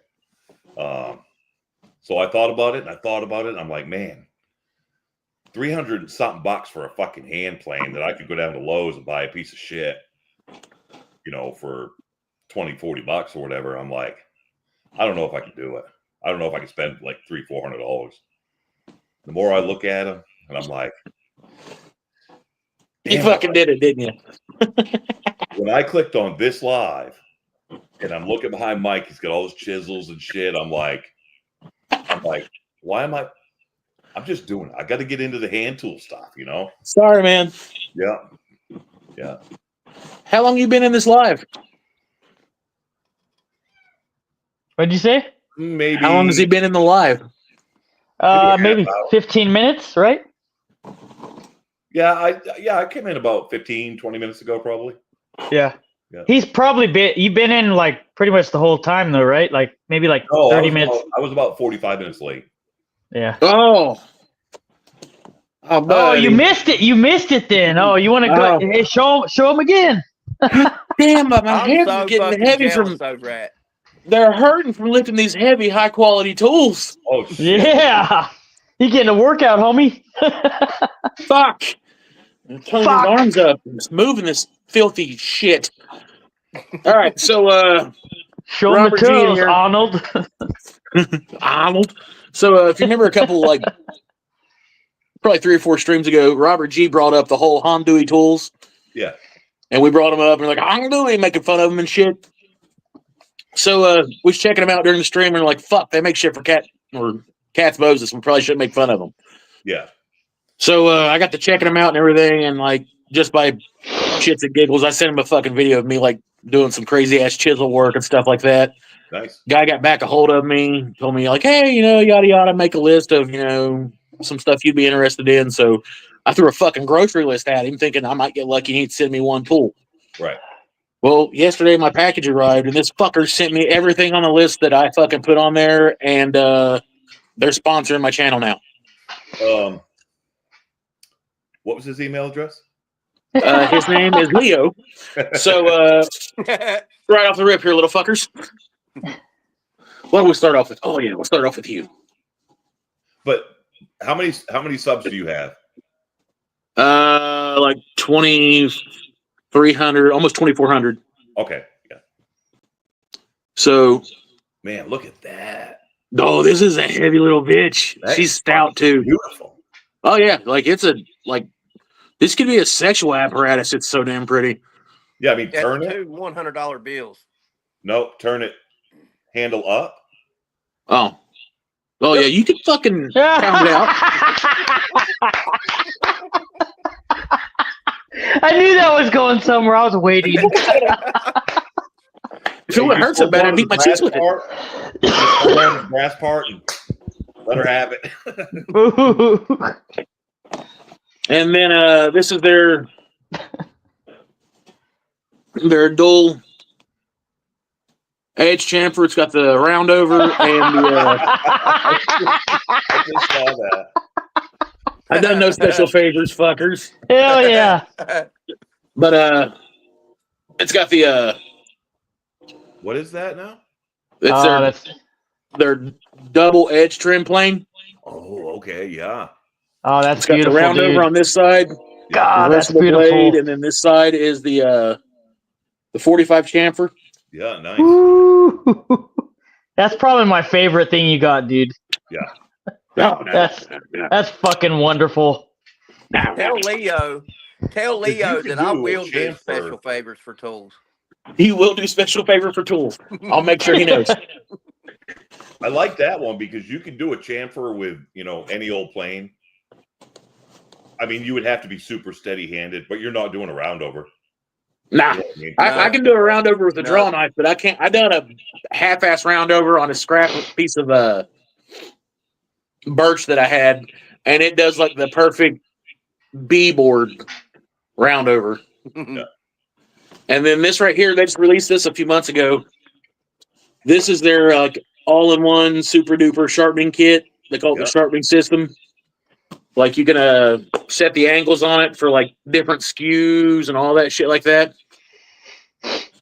And I didn't lose no sponsor. They watched my videos. I think I'm golden. Hey, they probably don't care what you're doing with it as long as they're selling them. Yeah.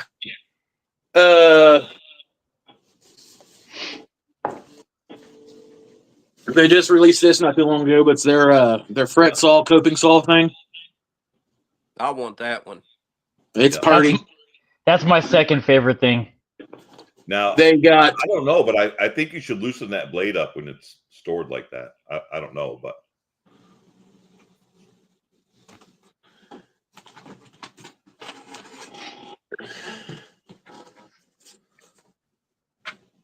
That's badass. this is the That's nice too, dude. this is a 2-piece.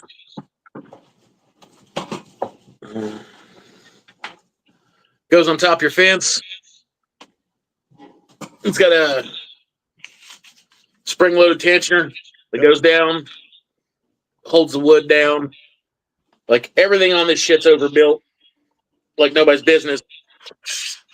But the wheels on that, if I'm not mistaken, that thing's built to where the wheels on that roll it at a certain, like a slight angle. So if it goes to Keep it kick into the the- board back, it'll stop it. Yeah. Yep. Yep, they're cambered. That's beautiful. And then, like, this is really what I was just trying to get off them to begin with. But it's the Cat's Moses router plane. router Yeah. plane, but it's the Pro, and it's got like 3 different points of adjustment. It's sharp as shit. Now You can actually move the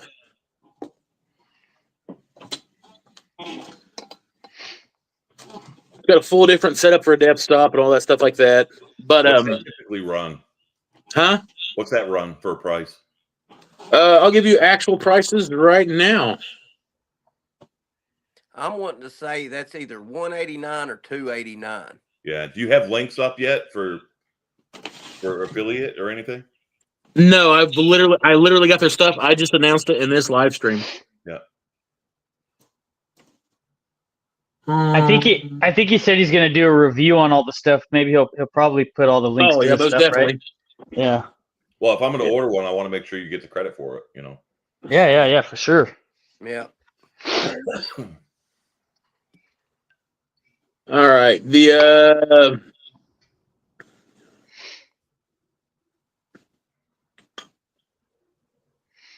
all right, the edge chamfering plane, the double edge. That's not that bad. It's only $67. Nice. So they're not horribly bad stuff, man.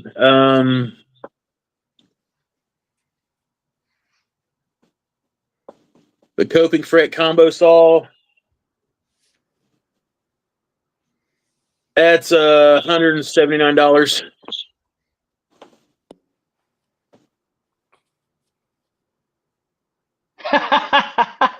Is that your wife, What? John? What the shit? We're just talking about tools. John's not buying anything. He's not buying anything. Let that man be, damn Moderating it. the cat. You need to block her.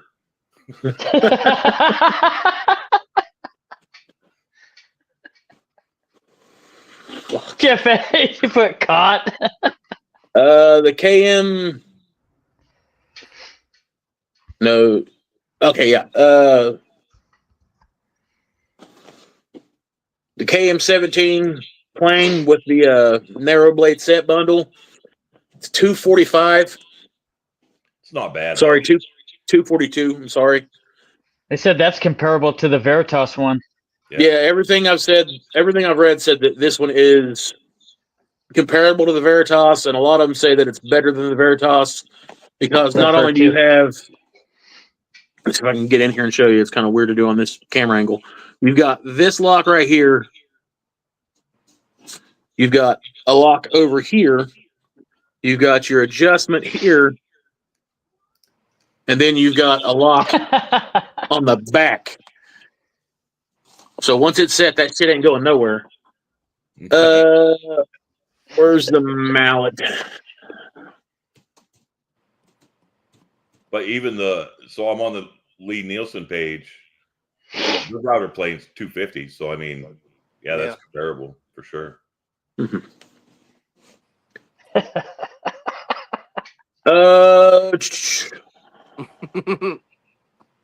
Hongdui KM18. What did I?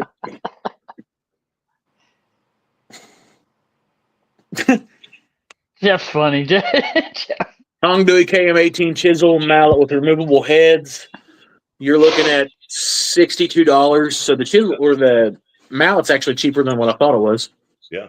Yeah, that's cheaper than what I thought it was too. Like $100. I really thought that was like 2 bills at one point. Yeah. Sharpening jig.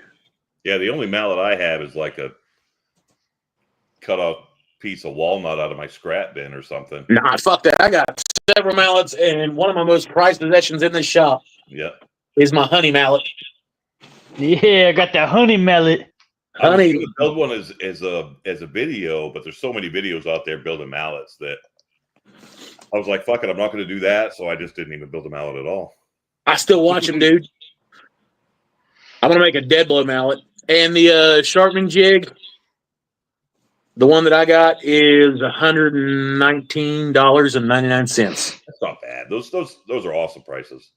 Yeah, I mean, Yeah, they're they not are. bad at all. And now the fucking table saw shit here. Let me get that out of the way. Later, Ray. Yeah, that table saw stuff has to be expensive. But I know I that's really a wish good they would have setup. sent me the wide dovetail gauge, because I've got the narrow. I'm not gonna knock it though. I'm not gonna knock it. You made a mallet for your wife, but she keeps moving. The table saw guide, the 2-piece like I got, is $176. Yeah. That really I ain't stay away bad. from those table saws. No, it's not. They do recommend that where I'm like using a Craftsman on here, I need to take some hardwood and build a casing that goes around the fence Yeah. to widen it out, or neoprene or something like that, like a Lexan, not Lexan, but a hard nylon, Yeah. and then use that and mount this on top of it. So I won't be able to mount that until I get me a couple pieces of like probably 1/2-inch Teflon or something like that. But I don't think that'll be that. In the Best meantime, place to get that stuff. send it to me and I'll let you know if it's all right. Oh, okay. I'll jump right on that. When they're talking about building stuff like that, the best stuff to use is the cutting boards that Sam's Club has. Yeah. They're huge. We used to have those in the restaurant where I worked at. That's the first thing I thought of. You could build like runners for table saw, all kinds of for sleds and whatever. Oh yeah, that shit's awesome. Oh yeah, and the KM17 series marking knife came with it too. Yeah. Look what Kizzy wrote you.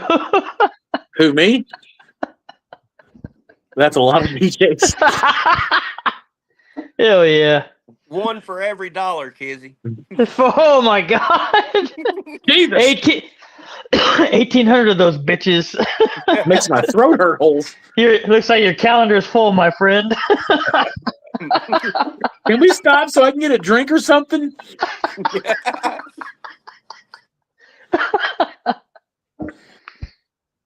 Yeah, so the prices aren't really bad, but I am telling you right now, and I'm not saying this just because they're sponsoring the channel. Jeff was the one that brought all this, or Robert was the one that brought all this up and everything like that. I'll be the first one to admit I was making fun of the name like nobody's business, and then I seen that Cat Moses was like repping their shit, and they were making stuff for him, and I was like, I should probably check him out. Yeah. I made an ass out of myself. I'm not afraid to admit it. Like, this shit is overbuilt like nobody's business, dude. Yeah. I'm telling Leo. Telling Leo what? I told him that I made fun of his shit. I'm telling Leo. I'm like, he don't even like y'all. He made fun of y'all. No, that's a big deal, man. When you can actually get a well-made quality tool company to send you some shit like that, that's great. Well, like, he was super cool about it. Of course, I talked to the American rep. Thank God, because I don't speak Mandarin at all. I know, like, ni hao means hello or some shit like that, but I spoke with him for a little bit on the phone. Of course, he's a busy man and all that stuff. And one of the things that I wanted to do was I wanted to, as the channel progresses and grows and stuff like that, I wanted to be able to get more of this shit and give it away to the viewers. That's cool. And like, he's all down for that. And if I can, whenever he sends me the next set of the bench dogs or whatever, I'm gonna see if he'll float me another set of bench dogs, and I'll probably sling it out to somebody in one of our lives or something like that.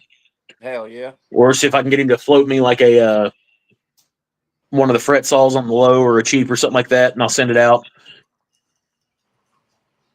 I need somebody to send me a damn Festool domino. I'm going to tell you what. I saved up my pennies for a whole year, and I bought a domino. I got to take care of Robert. They had one local Festool dealer. Uh-huh. Man, I went down, drooled on that thing. all the time. Screen caption that. Someone please screen clip that for me. He went down and drooled on that thing. Yeah. Look, anything that you say that can be twisted and fucked up, Mike's Now gonna here's the catch it. thing. Look how clean that is. How much do you use it? I actually use it quite often. He uses it a good bit. Like the first time I seen him like start jamming dominoes and shit, I was like, "You got a fucking domino, dude?" And he's like, "Oh yeah, man." Yeah. I sold mine about maybe a month and a half ago. I think I used it on one project. If I had I've one, got I'd use the a fuck out of it. old ass. It's a Craftsman.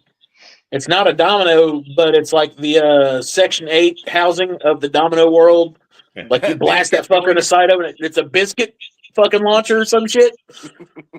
So I've got a biscuit cutter that I haven't used in years either. I use my biscuit on tabletops. Craig I got a biscuit joiner. Craig I got an just old came out DeWalt. with some tool that you put on the end of a drill and it wallows out a loose tenon. Or it wallows out for a loose tenon. That's the Titan, Yeah. right? That thing is like that's badass. A third of the price, maybe a quarter of the price of a domino. That's badass, dude. Yeah. So that's what I'm getting next. But I sold the domino for almost exactly what I bought it for. Yeah. With the stainer, with the add-on kit and all that shit. I was impressed with it, but man, I couldn't see having $1,500 just fucking hanging out, being used occasionally. You know what I mean? Now, the other one that you're talking about, it has a handle on the top of it. Now, do you move that handle side to side? Screen clipping that. You talking about the domino? No, the alternative to the domino that goes on the drill. I think it does everything, including the depth. So it kind of goes in and moves. Yeah. You have to reset it. I think you have to reset it for your next one. Yeah. Okay. There you go. Yeah, that Titan's pretty awesome. And I think they're like $300, right? Something like that. Yeah. I'm more interested actually in getting some chisels and drilling out some holes and seeing if I can do it by hand. It's super easy, man. Production. Get a drill bit. Make sure you get the ones that's got the screw tip on it. If you can't find some augers, get one of the screw tip drill bits. I tell you what, no one does it. They always put masking tape on it, but that shit gets hot when your bit gets hot and it slides off. Yeah. Go to AutoZone and get pinstriping tape. Yeah. And put 3 or 4 bands on it so it builds up like a little bit of a barrier. That way when you countersink it to that, it won't move past it. Sink them down to that every time, and then use your fucking 3/4 inch chisel and hit on the sides where you got like your little divot between the rounds. Yeah. It'll go right down to it and break every time. If you look at the way Eric Curtis cuts anything, it's so precise and everything is, and I mean, you don't see this guy like, all right, I'm going to domino this tabletop together. And that's the level of shit I'm trying to get to. I'll never get there, obviously, but yeah, that's what I'm trying to do. So the domino was kind of like, fuck, kind of a waste of money. But Eric's pretty good, man. Yeah, he really is. Yeah, he's. I feel like he's like really underappreciated. I'm surprised he only has like 107,000 subscribers, dude. You know who else is really good? Have you watched The Swedish Maker? Yep. Yeah. That dude. I barely subbed him last weekend. What I like about both of them is just the way they tell a story. Mm-hmm. Like you could be a great woodworker and you're a fucking idiot, or you have a channel that you just I'm done. I'm gone. I'm proof. I'm one walking dick and fart joke, but every once in a while I pull out a banger, just like, yeah, we didn't cut our dicks off today. It's a box. If you do anything that can be turned into a sexual gesture, Mike's getting it. Believe that. Like all of it or just the tip of it? I'll take the whole thing and make you smile, sir. Hell yeah. I grew up on a truck stop lot. We had to eat ramen. Tell me what you do for a taquito, sir. You fucking lot lizard. Throw my shirt up around my breasts. Guys, I gotta hop off of here. My phone's on 3%, and my wife's texting me telling me to go buy milk and pop. So I'm gonna hop off of here. I appreciate the hell out of y'all having me on here. I've had a hell Hell of a yeah. night. And Hell yeah. I will be. Thanks for seeing coming and y'all hanging out. around, man. Y'all Thanks for take it coming. easy. Later, Chase. Later, bub. All right, so shifting gears here a little bit. Yes, I love biscuits and gravy. I'm not even gonna lie about that. I'm a biscuit and gravy eating son bitch. All right, so changing gears here a little bit. What's the weirdest tool you have in your shop? I gotta look around. Hold on. Not handmade or not shop made, but actually Non-shop made, man. Like Oh, I the got it. I weirdest got tool, it. the weirdest production tool that you have in your shop.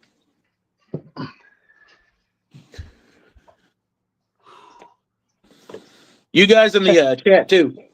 What's the Check weirdest this tool out. y'all have in your shop? Dude, what the fuck is that? Skill saw. That's a fucking damn it. That looks like some shit off of a Prison Break. Yeah, it's old. right. That's the weirdest tool. That's an Amish fucking skill saw right there. Hand crank that bitch.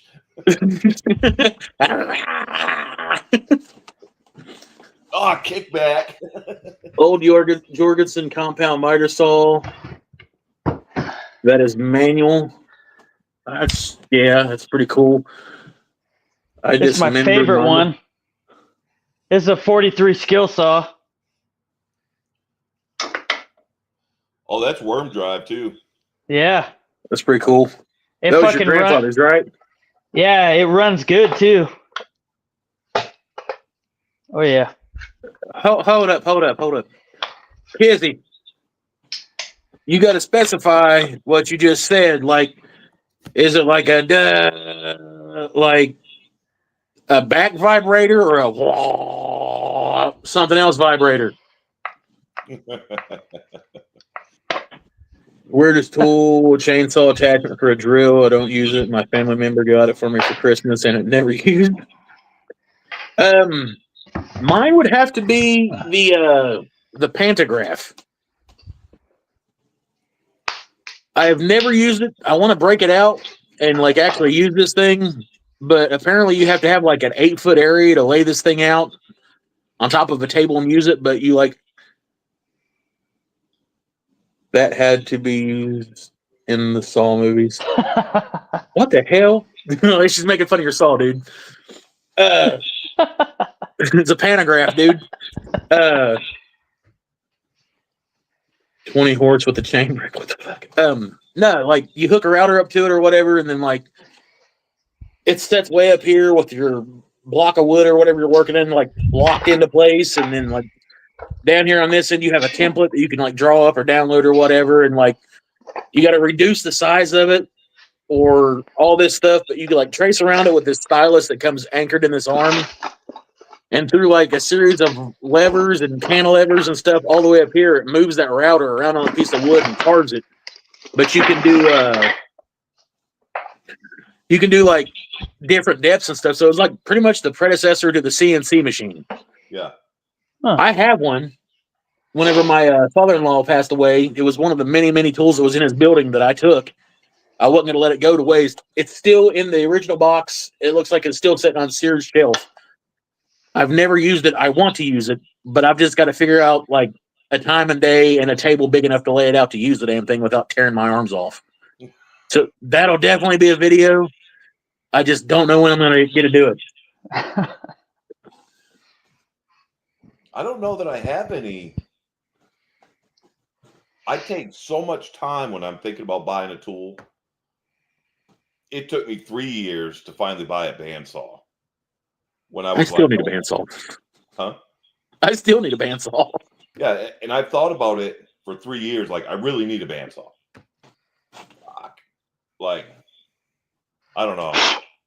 I don't buy things like, you know, on a whim or whatever. So I don't know that I have a whole lot of crazy weird tools, but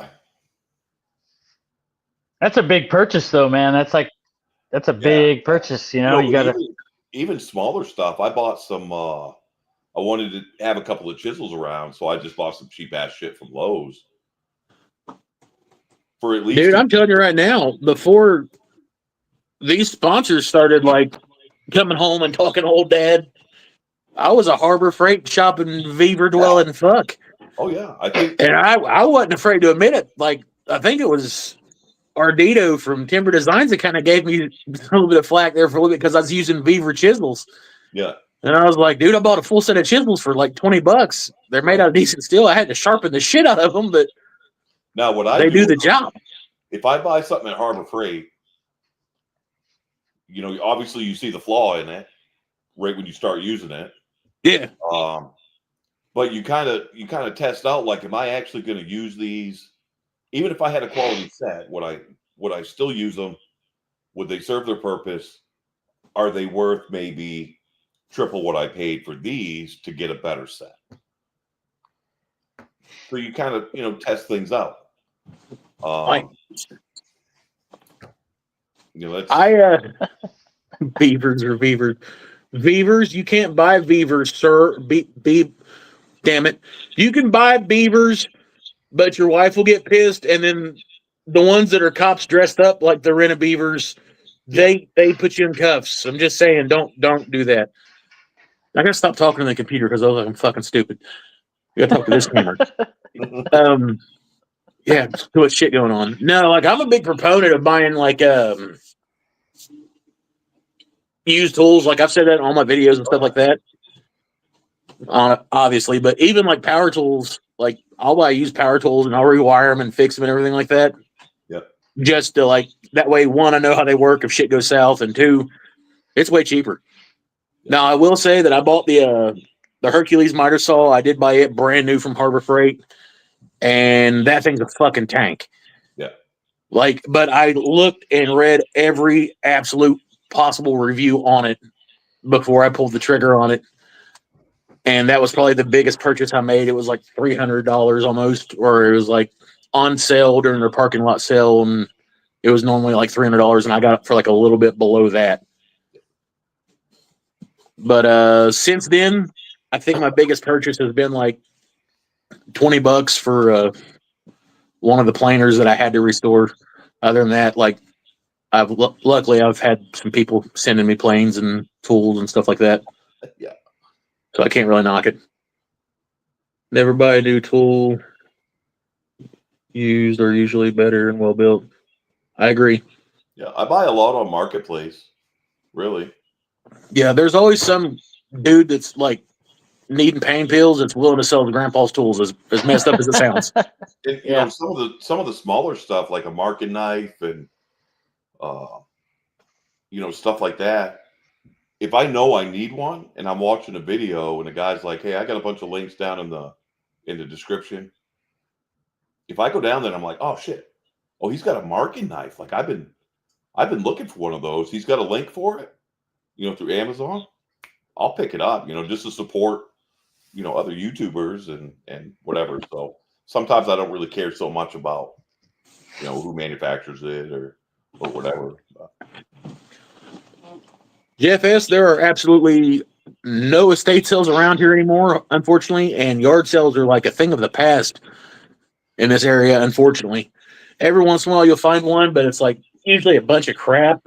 I bought a Stanley hammer at a yard sale, I think probably like 8 months ago, and I had to replace the handle on it, but it was like, I think I ended up paying like $4 or $5 for it just because the head was still in like real good condition. Still had the markings on it and everything like that, so I jumped on that. Sharing your channel, John. Oh, thanks. Welcome. So you jumped right on the head, or you jumped on the whole hammer? I jumped on the head, but I spreaded my cheeks first, sir. Yeah. Now, have you guys seen the? It's like a CNC. You were talking about a CNC replacement. What are we talking about? CNC what? So you said earlier it's like your pantograph thing is like the first CNC. Have you seen a machine that is? I can't remember what the fuck it's called. It's the Shape Pro. It looks like a router, and they put it on the thing. Yeah. That's an expensive fucking tool. Are you talking about the shape? Are you talking about the Shaper Origin? Shaper Origin. It's like fucking $3,000. Dude, I went to so like when I bought all like some of my FESTOOL stuff, like my track saw and my domino at the local place in town, right? Wait. No, check this out. This guy, there was a list. There was a receipt from this guy. This guy bought a Shaper Origin.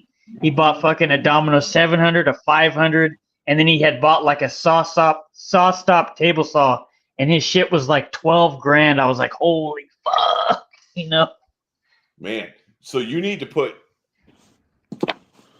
rearrange the screen so you're on top because you're in a different fucking tax bracket. If you're like some of my FESTOOL tools, it's like I went and picked up some of my FESTOOLs. And I'm like, I've only owned one thing. 30 seconds ago, I was like, I go to Harbor Freight and I fix shit out of dumpsters. Right. Ryan's like, now my FESTOOL collection, I got them organized by the year they were purchased. No, I was like in disbelief whenever he sent me the video and I seen that. I was like, is that a fucking domino? And he's like, oh yeah, man. Yeah. I was like, oh fucking shit, dude, wow. I didn't know I was speaking with royalty, sir.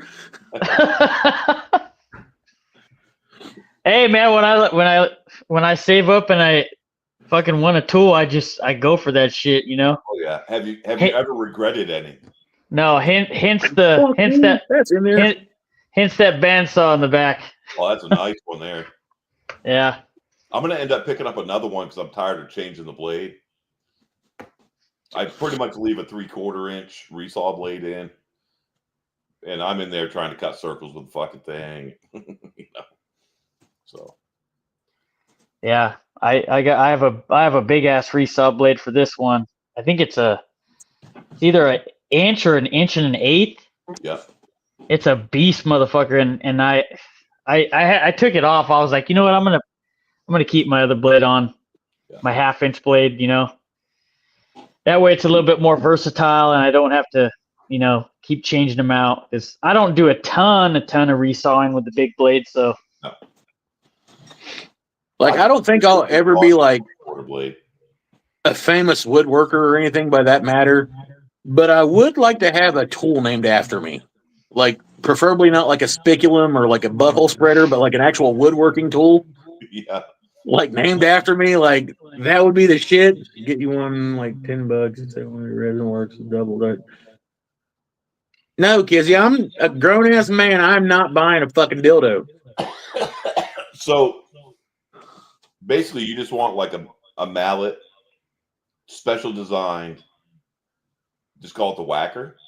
Would that be all right? No, I want my full ass name on it, and I want like my name that I sell shit underneath, or my name that I sell shit out of, like DeLauder and Son. Yeah. And then in parentheses at the end of that, the whacker. The whacker, the big whacker. Yeah, the big whacker. Like if I get a plane or something named after me, if I could somehow con Hondu into like making like molding planes again. Like, hey bitches, look what we're doing. We're naming this after a fat guy in Ohio who wears flannel when he has a ponytail, running down the wood. Think of him. Yeah, that'd be fucking the shit. Yeah. New beginnings. Hey guys, I'm listening while getting milk. We're on a trip.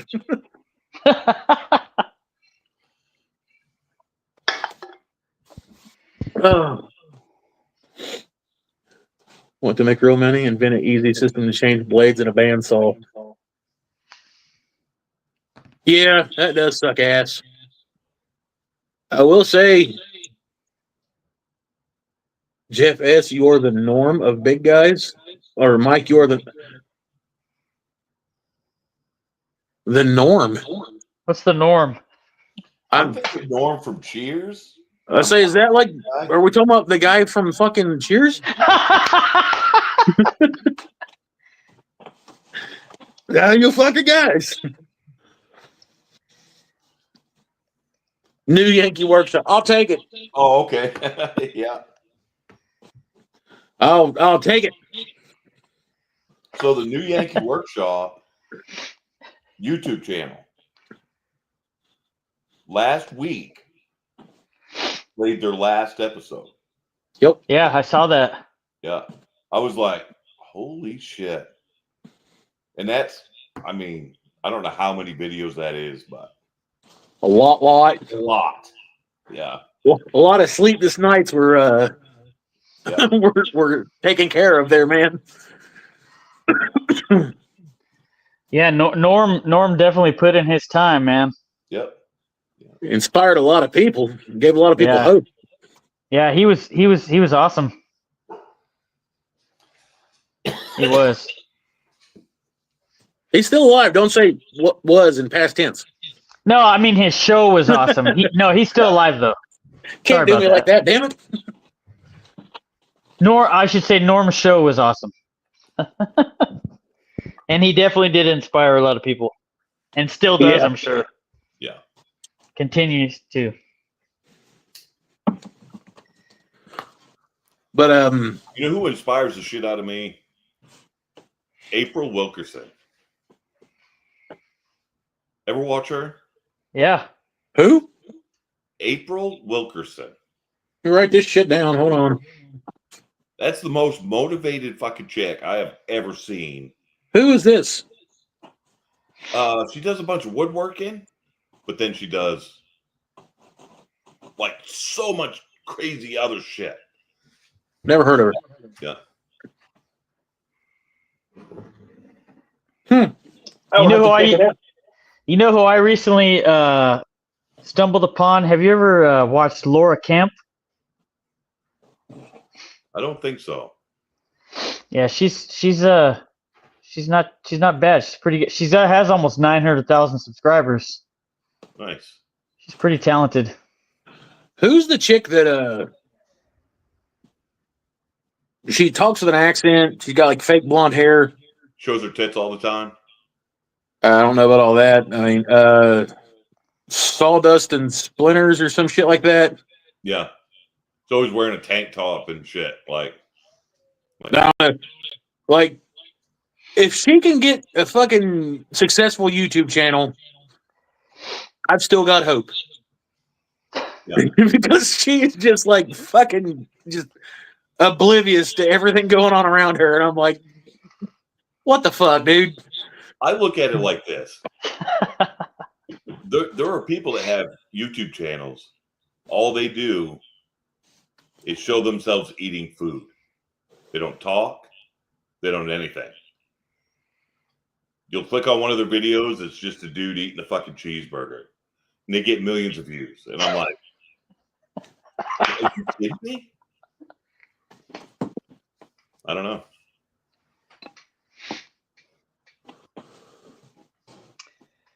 You're on the right track. Everybody here on this live right here is on the right track. Trust me. Yeah. I'm at 1,500 subscribers, I think. I saw that. Congratulations. I'll put out like a couple of, I'll get real super motivated about it for maybe a week or two. Get a bunch of subscribers, and I'm like, shit, I got no ideas left.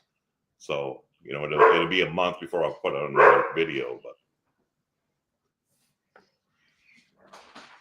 What the hell are you guys talking about? Dude, there's some straight up fucking filth going on in the chat. I'm trying to read this and pay attention to oh boy, fuck damn. Fucking talking about dildos and thank you. Because Kizzy's got a fucking 3-headed rabbit with ball bearings and shit in it that she uses to make bubbles leave her plaster or something. I don't fucking know. What? He had to go. He went to go get milk and he got back on the chat. He's like, I'm still watching you guys. So I'm still here, guys. Hello, ma'am. How are you? He called you ma'am. Tell Oh, everybody, ma'am. You what? She said I'm only 38. And I'm only 39, and you're still a ma'am. Right. I'm Hell yeah, look at that. Look at that right there. I got my pizza. Did she bring you some grub? You eat ass too, don't you? Hell yeah. I'll eat ass for pizza, you know?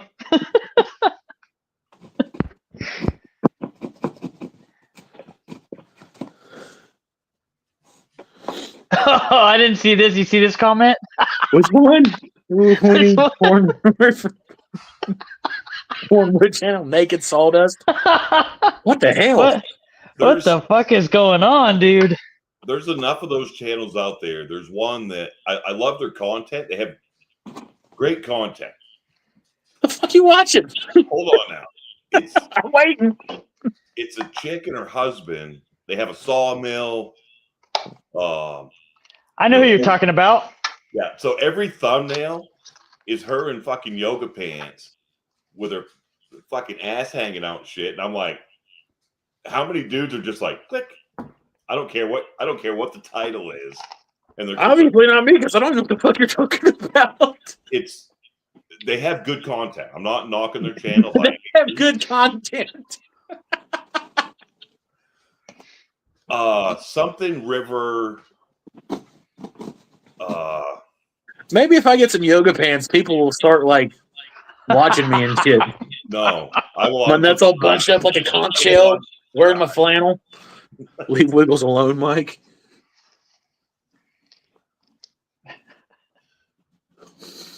Maybe Yeah, you'd be surprised what is out there. Maybe somebody in the chat will know what that what I'm talking about. See. And my wife says nobody knows what you're fucking talking about. Something. The fuck?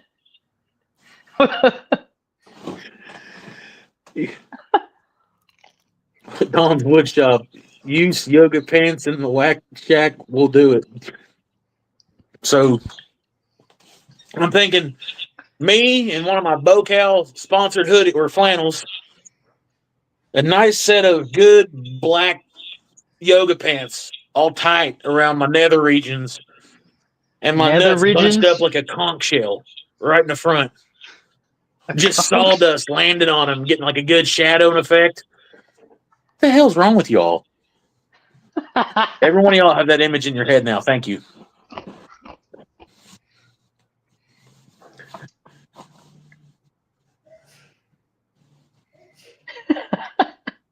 God.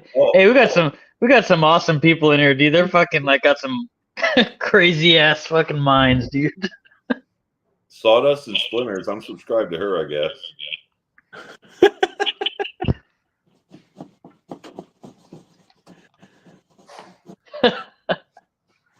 I don't know. I can't subscribe to Blacktail Studios, even though I watch him on the regular, because envy is one of the 7 deadly sins.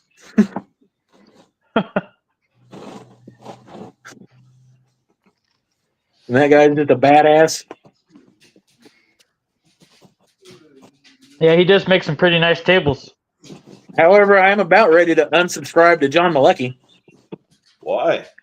He's not building shit anymore. Yeah, you're right. It's all like... So he moved out of his shop, right? He's building a new shop?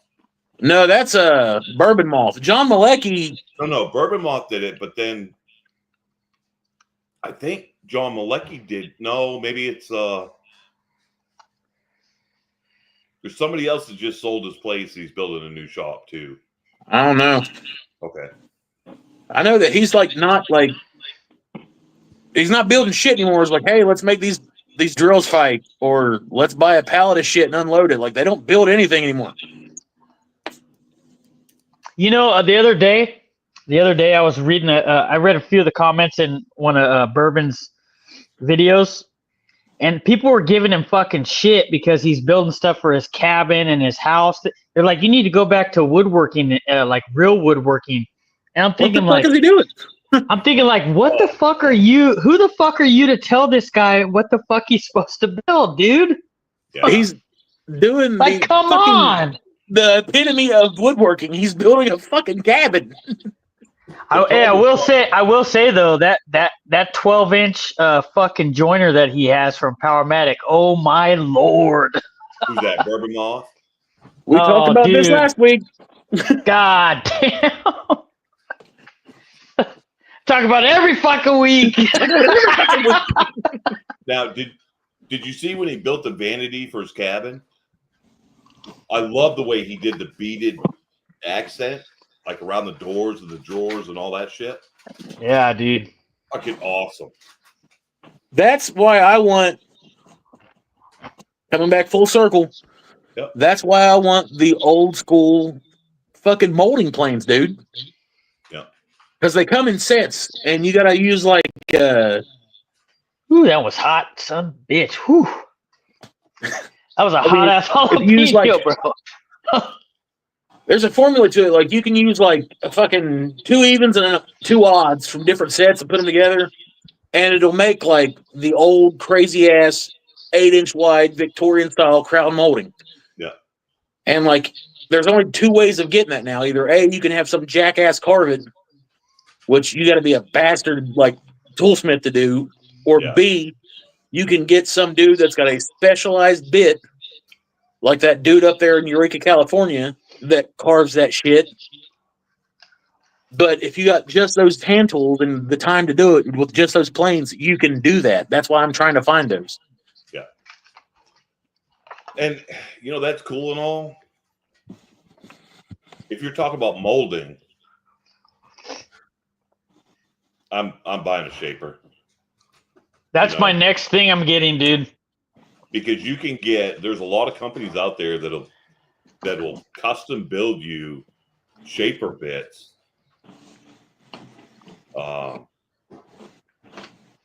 Relatively cheap. I mean, not router bit cheap, but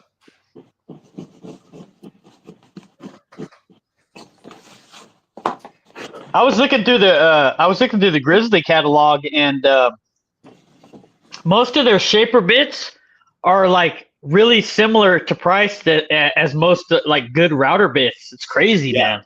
Oh yeah, the manufactured bits, but you could even get places to custom make you one. So you're like, I need a cove that's whatever dimension. I mean, they'll whip you up one actually relatively cheap. So They would, but for the sake of argument, look behind me. oh yeah. I'm carving a fucking basketball. Now, for that stuff, Mike, I completely agree. I want to be able to do everything, like all my one-off jobs. I want to be able to knock them out with hand tools. One-off jobs. You're absolutely right. Right. Now let's talk 1,500 linear feet of molding for a fucking house. Why would I do that? Right, you wouldn't. But you say, I can do this and it'll give me crown molding. Like, you're not going to do that for crown molding. No. No, but back in the day they did. The what? But back in the day they did is what I'm getting at. Oh, yeah, absolutely. Yeah. Like, if I ever done anything, I'm not going to build a house. I am not, like, a contractor by any means. Like, my hat's off to those fucking guys. Right. If I ever done anything in a house, it'd be like a resto job. Mm-hmm. And in the area where I live, a lot of these houses were built late 1800s, early 1900s. And a lot of the people, like the historical society and shit like that, they want you to do, like, use the tools that were of that time period. Yeah. So, I mean, to be able to be like, that's got that cove, that crest, and that valley. I need this plane, this plane, this plane, and this plane. Bring them to the job site. I'll get this done. Well, especially if you're kind of doing a retro mod of one of those historic houses, putting in a new door that's now a 32-inch door instead of a 29-inch door like they used to have back in the day, and you have to recreate that. Yeah, absolutely. I get that. Ow. Yeah. I mean, don't get me wrong, Shaper's badass. Like, that's cool as shit. Something you can jam a piece of fucking wood in, it'll fucking carve something like that out. That's a work of art. It's a miracle of modern science. Yeah. Like, I'm not discrediting it at all for what it is. One, I can't fit one anywhere. And two, it's just kind of like not my thing. Like, I would use the molding planes more than I would the Shaper ever. I would use it for like table trim, skirting trim, stuff like that. Sure. I would use those way more than any of that. I would use it for the covings on like cabinets and stuff. Yeah, that makes sense. But I don't think I knock on wood. I'll never have to do any kind of like building shit like that. Right. What up, Bowpath?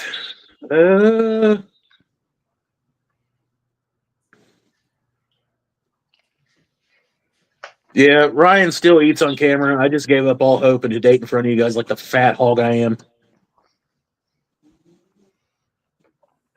She's like, you lean over and we can still see you. I'm like, fuck it, whatever. At least you don't eat your food like a squirrel. ... Mike. You making fun of me, Kizzy? Let me tell you something. I worked in a prison for a couple years, and you better eat your food like a squirrel. Look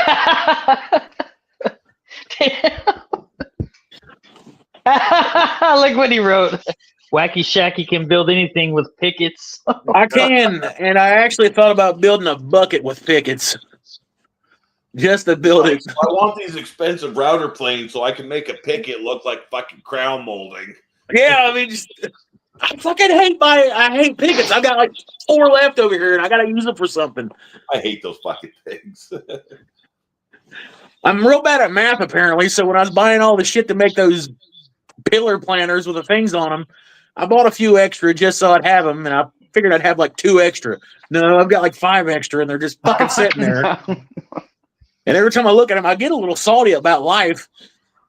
You know, the only fancy thing that happened with a picket was when the first guy took a piece of cedar and was like, you know what I could do with this? I could turn it into a fence picket. That's what he did. Fucking hate pickets. There's a fence picket craze going on right now, man. Holy shit. Jesus God, if you're not making something with fence pickets on fucking YouTube, they're not watching. I swear to God, I'm going to do a video on how to make a 2x6 out of fucking fence pickets. And it will explode. It'll go fucking crazy. I'm going to if I make a video tomorrow, it's going to be me making a fucking bucket out of fence pickets.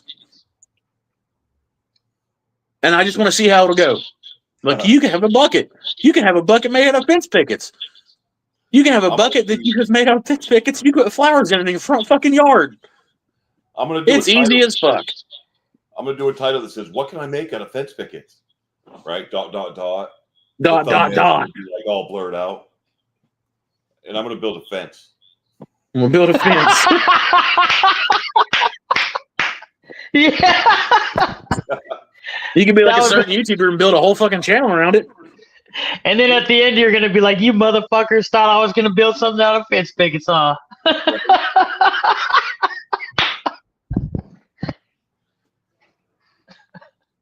Joseph, I've actually looked into making a barrel. I'd have to like figure out how to like hew everything out and steam it and all that, and then get some metal rings for the center and top and bottom. But that's one of the things I've been looking into. Burned acted like he was going to do a pallet project and took it to a parking lot and burned it. I think it was. I also think it was Bourbon Moth who took like a big ass chunk of walnut and like poured crazy amounts of like total boat epoxy in it and a bunch of like mica powder and everything else, and had like this big awesome slab of walnut and blue resin, and then he cut it up into strips and made a pallet out of this fucking walnut too. Hey, no, he says on his website that he sells a walnut pallet for like $1,500, and then it says sold out. You ever seen that? I loved when he got that pallet and fucking burned it. That was awesome.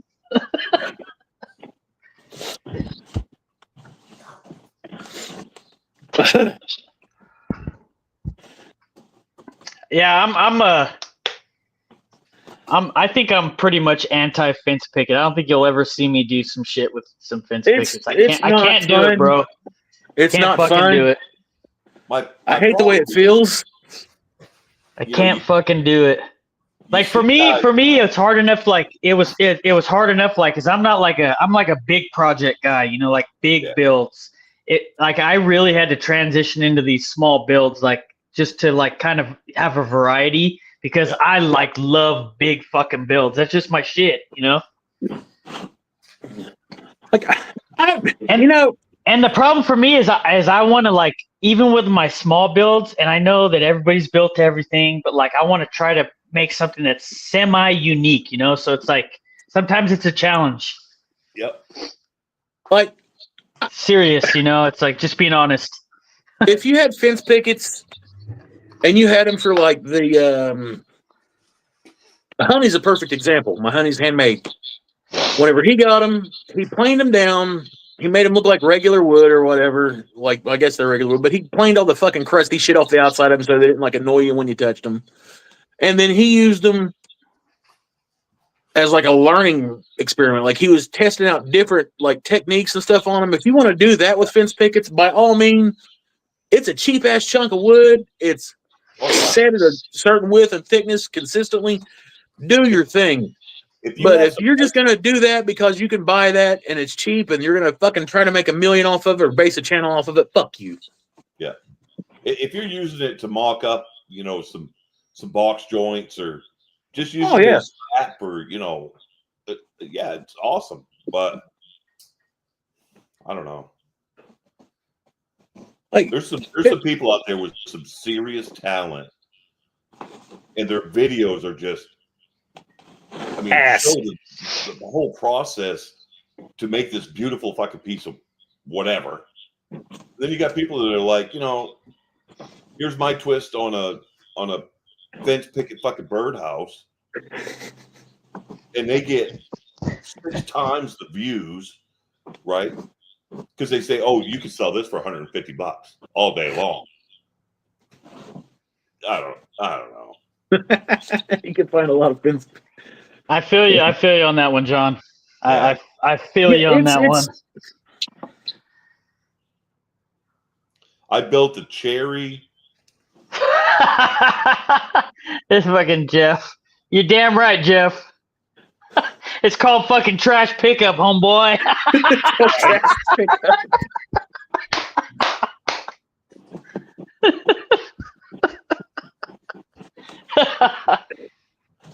I built a Matthew Peach concealment coat rack. Showed that on one of my lives, and a guy was like, I build those all the time, sell them for $350 a piece. Well, if you were to put a video together like, hey, how can you make $350 like in woodworking? And you build this thing. It cost me maybe $60. Nobody will watch it. If I could show somebody how to make $30 out of $25, they fucking eat that shit up. Oh, fucking show me.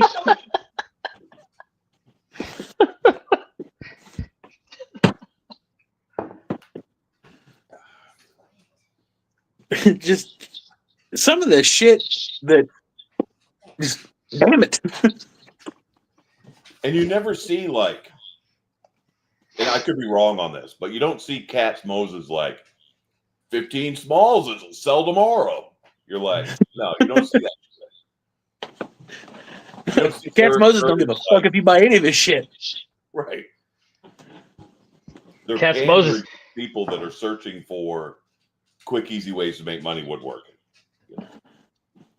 And don't get me wrong, I like appealing to them because that's where I came from, and that's a lot of the people that view my channel is like, hey, how can we learn to do this? This is a quick build, yada yada. This is a quick weekend build. I get that, right? But you got to give people the credit when credit's due. If like you see a guy that's sitting here and he's carving out dovetails and he's like coving stuff with hand tools and all that stuff, and you're like, oh, that's fucking boring. Next, but some jackass is like, watch me take this dowel rod and make a totem pole that you could fit in your pocket. And people are like, oh, fuck, let's make him famous. Yeah. They're fucking butt jointing some shit together with gaps like that. You know. Yeah. Or the guy that sings to his nail counter.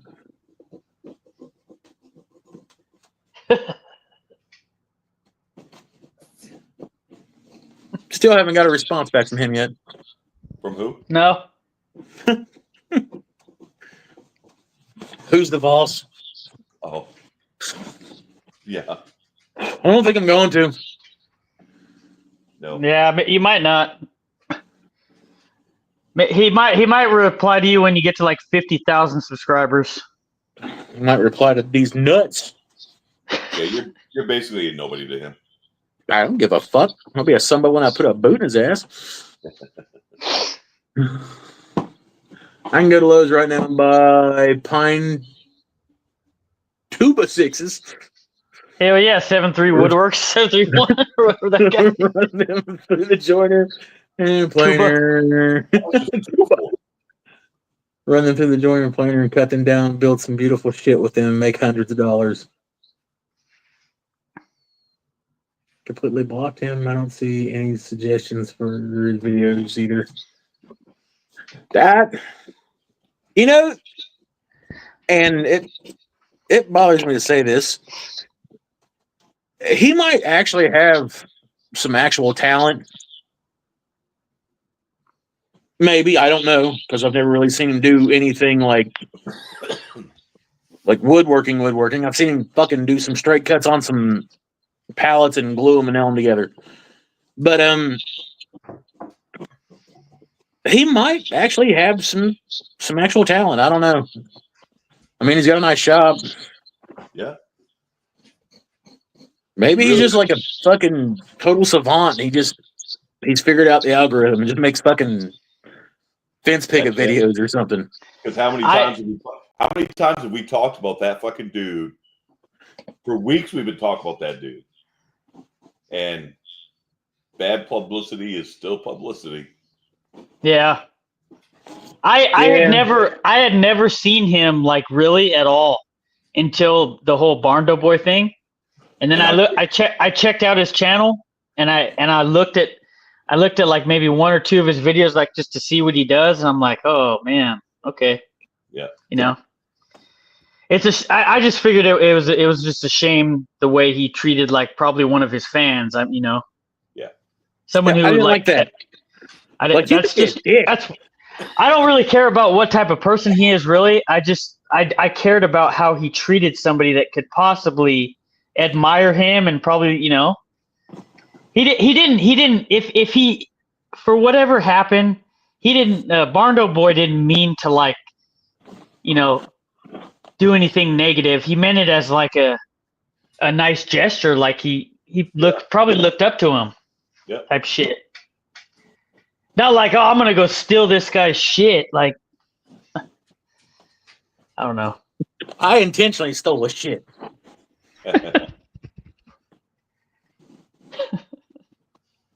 And then told him. I did see like on a lot of his thumbnails that he puts free plans. I think that's a big grabber for people. Yeah. I think that draws a lot of people in. Oh, goddamn. Straight cut, staple glue. Straight cut, staple glue. It's a birdhouse. Yeah.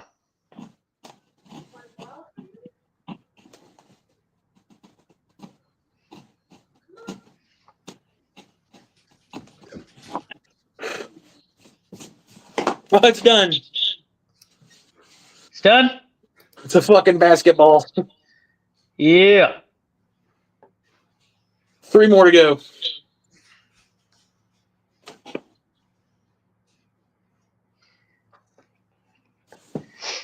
Oh, I got a shout out today from Fish Over Chips. That was pretty cool.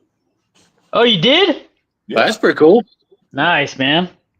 Yeah, they're really good about shouting out the smaller channels. That's pretty cool. Yeah, I think they're up to like 30,000 subs or something like that. Mm-hmm. They seem like pretty cool guys. They do. They do a lot of weird shit, though. Dude, Yeah. that one reminds me of fucking... I can't remember his name. Game Over, where the 3 stoners are locked in the hotel during the hostage takeover or whatever. What? He's God damn, I can't remember that kid's name now. Yeah, Boondock did a live with Fish and Chicks last week. Yep. That was pretty cool. Yeah, they seem like pretty cool dudes.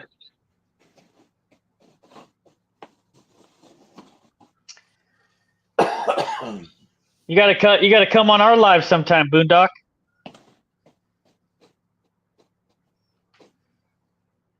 Be cool to have you. It'd be cool to have a lot of people. Anybody want to come on? Let us know. He's right there, right? What? Kizzy, what's that guy's name?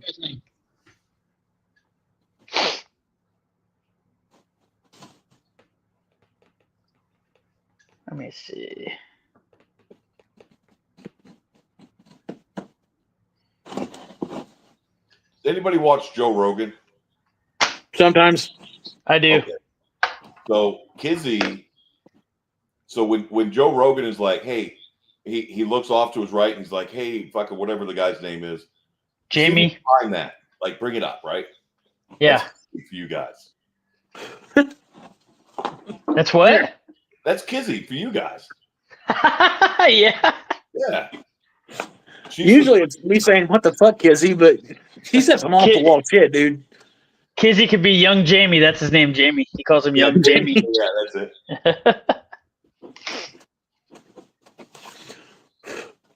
She's like, I got a vibrator to keep my plaster. What the fuck?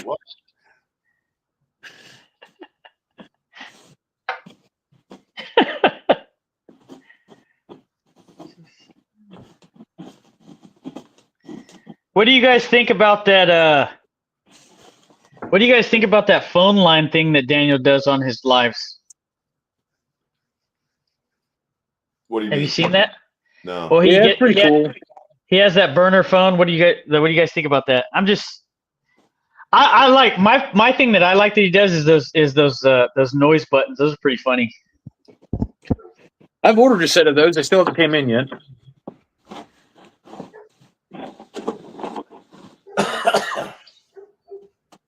They're ones where you can program your own sounds in them. Yeah. Yeah. You can program your own sound. The ones I ordered, you can. Oh shit. Anybody that has YouTube knows Nick Nimmons. Who? Nick Nimmons, I think it is. Or like vidIQ and all those guys. Oh yeah. So during their lives, they use some sound effects for people that super chats and shit like that. My only problem with the Bearded Viking is he overuses the shit out of those fucking buttons. Almost the whole fucking live and We got a member. I'm still tripping out how that one dude, those two dudes, he made like over $1,000 on one live. I was like, oh my live stream, God, yeah. what the fuck? Really? Yes. Fuck yeah, dude. Between two guys, he made like $1,200. I was like, holy shit, dude. Like one would donate $100, and then it was like 10 seconds later the next one would donate $100. And then Sassy donated $200. That's the same live. Yep. So Wow. yeah. Yeah.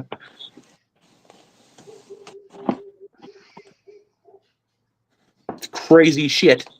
It is. Yeah, his lives attract a lot of people. Yes, they do.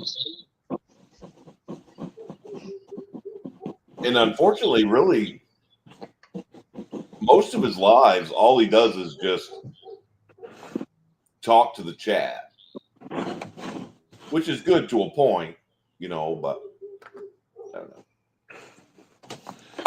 I never find myself watching all of his lives, like all the way through, just because it's like, okay. Joseph Sarton, don't do that shit.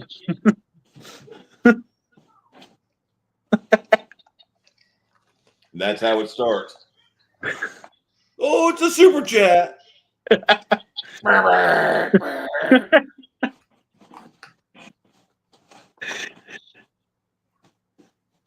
that's not bad, Rich. You have a good heart. Who do you want it to go to, Joseph? Let me know. I'm not taking my pants off, bro. Hey, hey, just so you guys know, and Mike can attest to this, I always split these super chats. Just so you guys know. He does.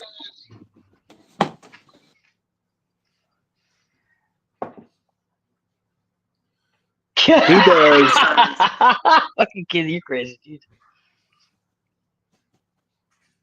I'll split it, brother. I'll split it. Let's see. Yeah, Robert, I completely agree. It's if you start a live with at least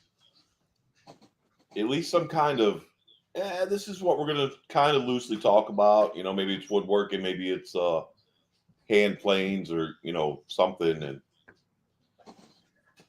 technique and stuff like that. It'll go wherever the chat takes it, but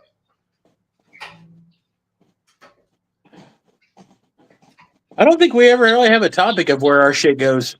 well, yeah, but you brought one up with your new sponsor, showing off some new tools. You know, that's really woodworking related, I think. Obviously woodworking related. The gutter. Go straight to the gutter.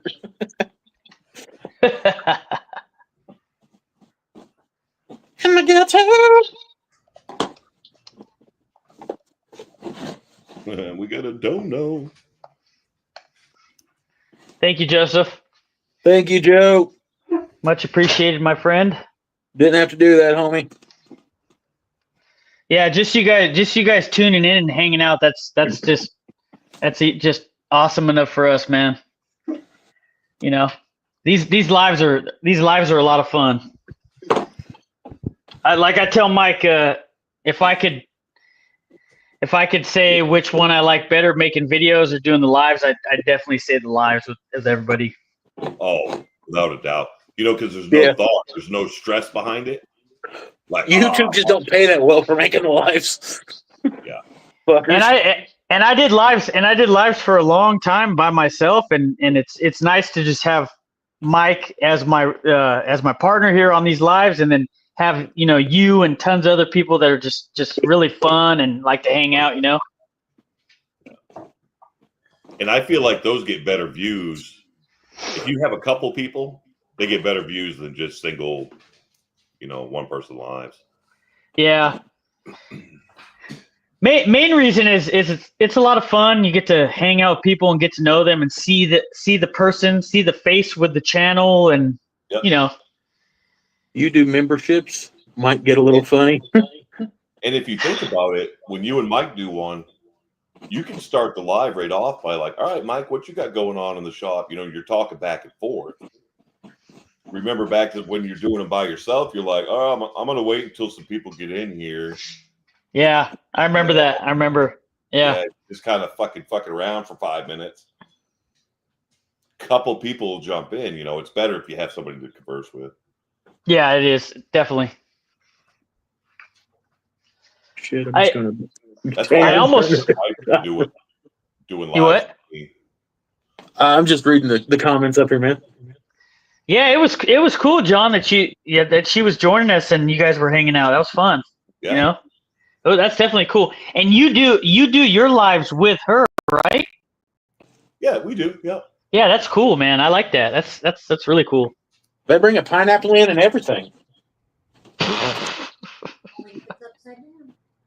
She said something about it being upside down. I don't. Fucking dirty butts. So, I'm 52 years old, and I was watching some videos about people over 55 moving down to some fucking place down in Florida. What do they call it? The Villages. The villages, right? The villages? Yeah. So in the villages, the upside down pineapple, which actually comes Plungers from the camping world, in the villages, they use loofahs. They'll hang a fucking loofah from their car and from their house and shit. And I'm like, oh, God. It's everywhere. So I asked her what color loofah we should get. Hell yeah. Look, you got Mike all excited. Will you just rub it in your No, nose? no. The worst part is he was doing it and shit was flying off. Yeah. Fucking What- still who working was on this that? shit, dude. Look at I'm multitasking, damn it. He said Mike's munching on that ash. Has crumbs on his shirt. Oh Just my a future God. reference, if the ash is leaving crumbs on your shirt, it probably should be a post-shower activity. And is it a crumb or a fucking dingleberry? A little bit of toilet paper never hurt nobody, right? Which one is it, man? Which one is it? You gotta tell us. It's a crumb. They're getting wild over here, man. This chat. Fucking chat's ruthless right now, dude.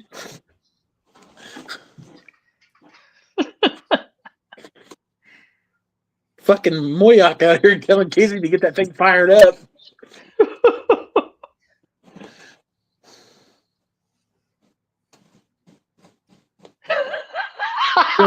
Good God. Something wrong.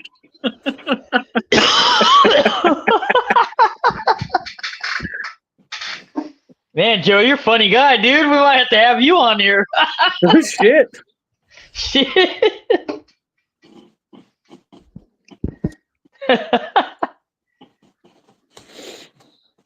God almighty.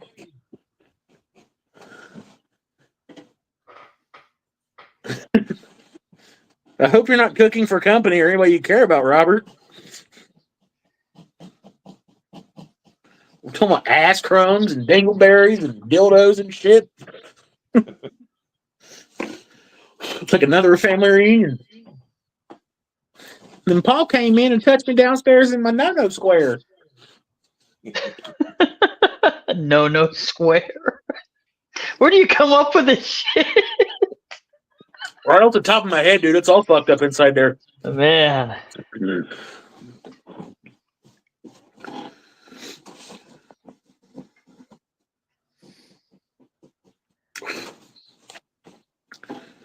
Extra mayo on that burger.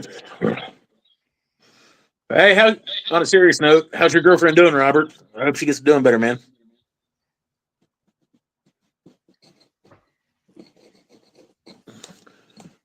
Ryan and Mike, let me know who sent it, little bomb, if that is what can happen.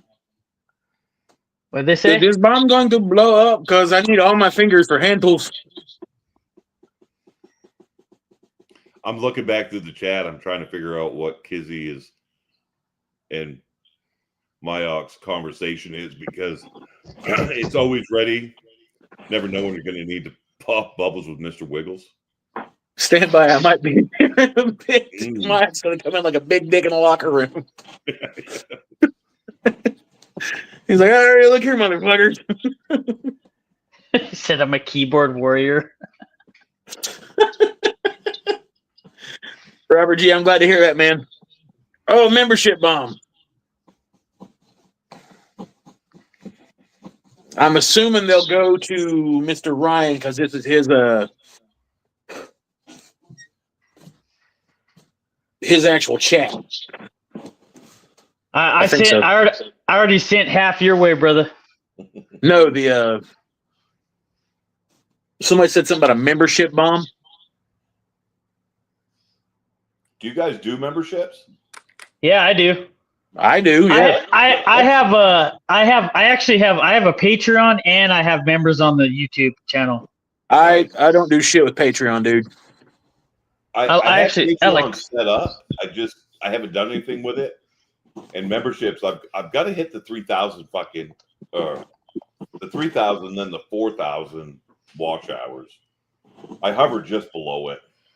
What up, Mike? What's up, Moyak? What's up, Rich? Now that we're back full screen, you want to come over here? What's up, my brothers? How you? Yeah, join the fun, doing, Jessica. That last view when it was the three of us just side by side was funky. Hey, are you guys okay with the orientation of the screen right now or no? Oh, that's awesome. Yeah. Okay. Hey, Fish Over Chicks is in here. What's up, man? Guys, Yeah. sorry. You know, Fuck, You that's call weird. him, ma'am. What's up, ma'am? I said, what's up, man? Fuck, guys, I'm sorry. Hi, Jessica. Who's Jessica? Oh, his wife. Hi, ma'am. Sorry. Ma'am. Ma'am. Hey, my wife's name. Hey, my wife's name is Jessica too, and she popped in here and she's like, "Ma'am." What the hell, dude? Like, I'm fucking 38. Yeah, that's exactly how she said it. I didn't call her a blue-haired bag lady. I just said, ma'am. It's a form of respect, and I get my fucking ass chewed every time. Not blue. A blue-haired bag lady. What the fuck is a blue-haired bag lady? They're fucking blue-haired. They got the fucking bag. And they're like, hey, you want some fucking apples? And the fucking old ladies. They're always got the fucking thing, guy. God damn. Blue hair. bag with the NICPRO. Fucking getting my ass ripped off for being polite here. What the fuck, boys? Hey, you did it. Yeah, I saw that shout out. I actually mentioned it earlier. Hey, I really appreciate that, guys. That's fucking awesome. That is pretty awesome. Wait, you Well, were I just mean- talking about eating ass, and now you want to be polite. You can be a fucking polite social deviant. Well, You could be a polite hate the ass eater, king. you know? Right? He's like tucking a napkin. He's like, Yeah. hey, you set yourself up for that, bro. I gotta say, you know, my wife, I ain't eating stuff. I ain't eating ass tonight. She's in Panama. She's probably negotiating the Panama Canal right now, knowing her. You know, and it's funny because, you know, I'm going back and forth with Kizzy about dildos and how it, you know, mixes up stuff, and I'm just like, okay, man, this is cool. I can do this. You guys are crazy.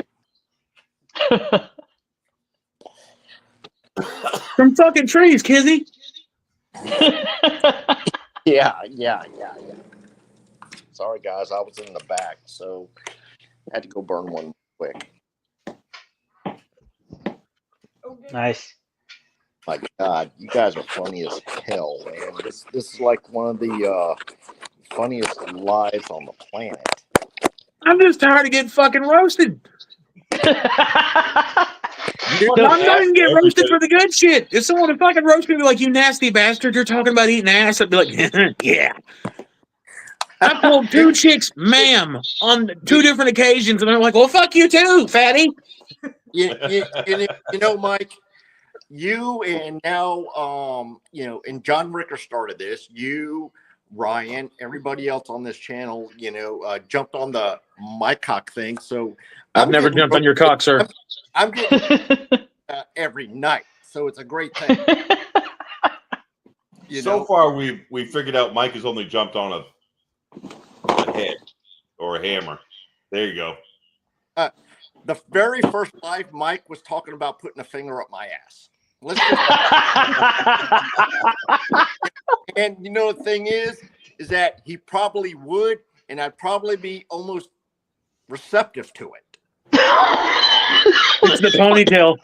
Almost. Well, you know, the thing He is, almost raped me. you know, I think I feel the same way. oh my God. I can see it now. Show me on this doll where he touched you. It was inside the doll. It was inside the doll. We'll use my act like a sock puppet. You know, He touched me in my colon. you know, Mike, on smaller guy than you, and guess what? Who needs a colonoscopy? Oh, shit. Honestly, Mike, I'm a small guy, and you could probably make.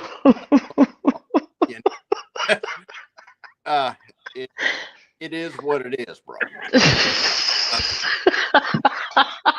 So, You be his hand puppet. Let me see. Audio cut out just like it was being censored. Put these little bitches in here and see if it. Damn, dude, we have some fun in here. Yeah, this is a blast. Yeah, is this better? Oh, that's way better. Oh yeah, Wow. yeah. Okay, because World's better. okay, because I'm like internet stupid and technology stupid. And last live, I was coming in, like lagging or whatever. So hopefully, I got now. I look like the what the hell was that thing called? With the ears, the troll guy, the cartoon Shrek, guy. fucker. Yeah. Thank you. I knew Mike would jump on it right now, so now I look like Shrek. So my goodness, we were talking about all kinds of cool stuff. Mike, by the way, congratulations on your sponsorship. Yeah, dude. That is phenomenal. And then all of a sudden, me and Kizzy got into dildos and how it mixes up paint and other stuff. It was really I was cool. trying to stay in the fold on that, Ben, but that shit got deep real quick. Do you need to actually drink the paint for the dildo to shake it up, though? No, is what it is.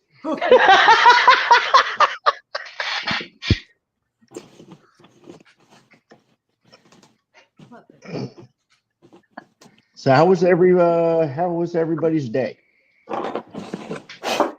It was good, man. It was good. Still playing with balls. It was good. Worked this morning and I was pretty smoked earlier. I'm not gonna lie. I was like, man, dude, this is probably the most tired I've been in the last 6 months. But we're good now. I'm having fun. Yeah, I've been God, between the shop stuff and the work stuff, because we're literally going through like 9 props right now with the government, which right now we're not worried about that part of it. But the last contract that I negotiated with the government along with my team, it ain't just me, it's just my team. We won a $10 billion contract. So cool beans, but I have to deal with the government. So yeah, I'm ready to retire. The wife's in Panama right now. We're looking at houses. I'm looking at retiring down there with her, and because her mom's down there and everything else. So well, that sounds like a fucking good time. It is. I just Panama's different. If you want something fast, forget about it. I was more thinking I think I'm gonna retire with my wife's mom. No, that probably ain't happening. Hell no. Hell Yeah, no. it's. What made you choose Panama, Rich? If you don't mind sharing. My wife's from Panama. Oh, okay. Her whole family is down there, and she's down there right now because mom. I don't ever call her my mother-in-law because she's mom to me. She's obviously up there in age. She's down there taking care of her right now, and we're looking at retiring, moving down there, and we looked at I went down there a couple times. We're looking at we looked at about 4 or 5 places up in the mountains area, because I don't want to be living in the city. And but she's from there. We're going back down there. That's why my joke was she's down there negotiating the Panama Canal. Nice. How soon are you looking to retire? Oh, this year. Oh, nice. That's awesome, man. Congratulations. You know, the cool part, no. You know, I'm 56 years old, and you know, and I see all these younger YouTubers doing their things, and there's some that are older than me, just killing. I'm just internet stupid and technology stupid, but I've, you know, I talked to a couple golf courses down there, which is kind of cool because I got some offers there to where, you know, hey, I work at the golf course, and you know, I love golf. Yeah, I would love to do that, and you know, teach whole 9 yards, and make a couple dollars, and I've already got, you know, because I'm a director of the supply chain in my company, and you know, moving my stuff down there is going to be cheap for me because I know how to negotiate that. But and you know, is what it is. It's a cool thing. That is cool. It is Thanks for pretty cool. sharing. Golf course is awesome. I loved it. When we were in Virginia, I worked at a golf course. It was fun. Yeah. Where I at play in golf for Virginia? free every day. I got drunk on a golf course once. A lot of people Same. get drunk Same. on a golf course all the time. I don't think I was supposed to be there because they were real mad. Hey, where'd you work at a golf course in Virginia? Just curious. We were stationed at Fort Lee. I think it's called something else now. I don't know, but the golf course was like a mile from our house, so it was easy. Yeah. Do you remember the name of the golf course by chance? Cardinal. Fort Lee, Cardinal. I'm trying to think where it's at. Ball gags and butt plugs. What? Ball gags and butt plugs. And he's like, "Oh, I wasn't muted." Whoops. No filter. I can't. No filter. I don't know where Fort Lee is at, to be honest with you. Oh, that was a finger. It's just south of Richmond Yeah. in Virginia. Yeah.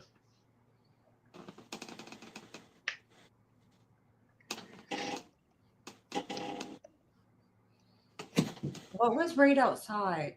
So there was Prince George on one side, but what was the bigger city? What's up, Barndo? I don't know. Hey, Barndo. Ixnay on the Uckafe. Yep. What's up, Barndo? How you doing?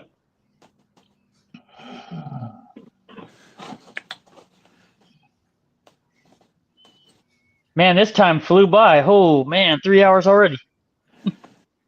Deep. That's what happens when you're having fun. Bad, Yeah, sorry, bad my babies. yeah, sorry, my I did, Barndo. being Yeah, dickheads yes, right I now. did. They're all bots. He bought them. How many watch time hours are you guys sitting at? Huh? What kind of watch time hours are you guys getting? Ooh, me? Yeah. I don't know what my total is now, but Give me a second. I think I just hit my first year, so I think for the whole year I have like 15,000. Yeah. When I started, Hold on, I'll tell you. I started this channel, I think 2 years ago. I hit it pretty heavy. I had 4,000 watch hours in like the first 2 months, but I didn't have the subs. I moved on to a different channel. I came back to this one. And it's like, fuck, I lost all my watch time hours. But my best video was replacing a boob light in my house. I get like, I thought it was the tractor. no, boob light. Replacing a boob light in my house, putting a recessed LED. that thing gets like, I don't know, 5,000 fucking views a month, I swear.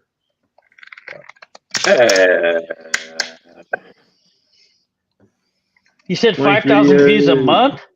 Well, no, I'm exaggerating. Oh shit!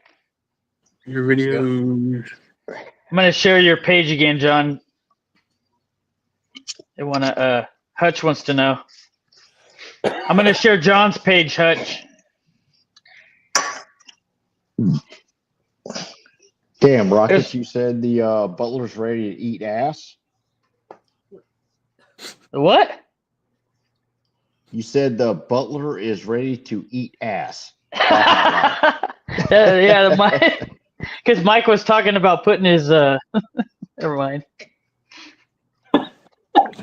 Putting his handkerchief in and getting all ready. Nom nom nom nom. Nom nom. I mean, I gotta say, it's funny that Mike, and I found out that he was a former police officer, and he comes on this channel and the lives and stuff like that, and he's just like wide open, which is really awesome. So am I. And it's just funny. Oh, he sure is. Oh yeah, wide he is. open. I'm just wondering if he like arrested somebody and goes, "I'm gonna eat your ass." Nope, never once said that. And then, dude, I was the same way when I worked the road. The guy handcuffed is going to be like, "Oh my God, I'm in like really trouble for a speeding ticket." I was the exact same way whenever I worked on duty, dude, and they hated me, especially when the departments went to body cams. Oh shit! John in the background. Oh shit! There's nothing wrong with like that shit. Like the body cam, like a lot of guys feared the body cams because they're like, "Oh God, you can't say that shit." I was like, "There's nothing wrong with telling somebody they're a fucking moron." I was like, there's something wrong with you beating them with a stick until they're unconscious. I mean, but it's perfectly legal to tell someone that they're a fucking dumbass. And I mean, there were several times where I was like, "Hey, roundhead, why are you doing dumb shit?" And they're like, it's because you're stupid. Now, come on. Yeah. No, I mean, I know a lot of police officers. I know a quasi ton of lawyers and judges. Just business friends. Things like that. And like I said earlier, that judge table I built when the guy was being a prick. The funny part is, at the end of the day, I got introduced to him by a great lawyer friend of mine who's one of the best defense lawyers in Virginia. Met this guy. The guy was like 60, 65. Funny part is he had a banging ass girlfriend that was like 30. I was like, wow, editing okay. that. I was just like, wow, that's a kid. And, half down on table chairs, whole on yards. And then he just kind of suddenly went kind of stupid. End of the day, I sold it to another lawyer who had the guy come to his house like a week later, and the judge was like, whoa, I thought that was my table. And guy's like, yeah, you kind of slipped, and fuck you, it's mine, and it was just funny to me because I got my money out of it anyway. But rich people are really weird, man. Just be careful dealing with them is all I'm saying. I don't like rich folk. Hutch, we're in Bangor. What's that? There was a question on where in Maine we're from. We're just outside of Bangor, Maine. I've always wanted to go to Maine. I think that's going to be very soon. Ain't Bangor, Maine, where Stephen King lives? He used to, yeah. Yeah. I'm not going anywhere northern than Ohio until it warms up. I don't blame you. Yeah. Actually, we have a big warm up coming. Yeah, but there's like another Arctic blast coming behind that. Oh, fuck yeah.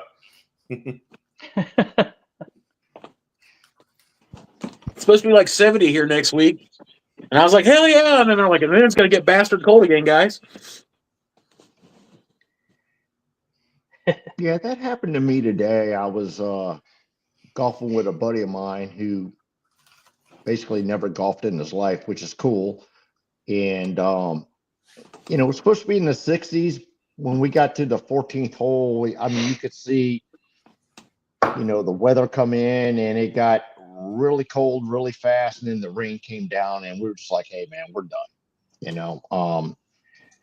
And I'm gonna be honest with you, I was kind of glad it was done. I shot a shit game today, but that's okay, you know, it happens, you know. What'd you shoot, like a 70? Kidding with you.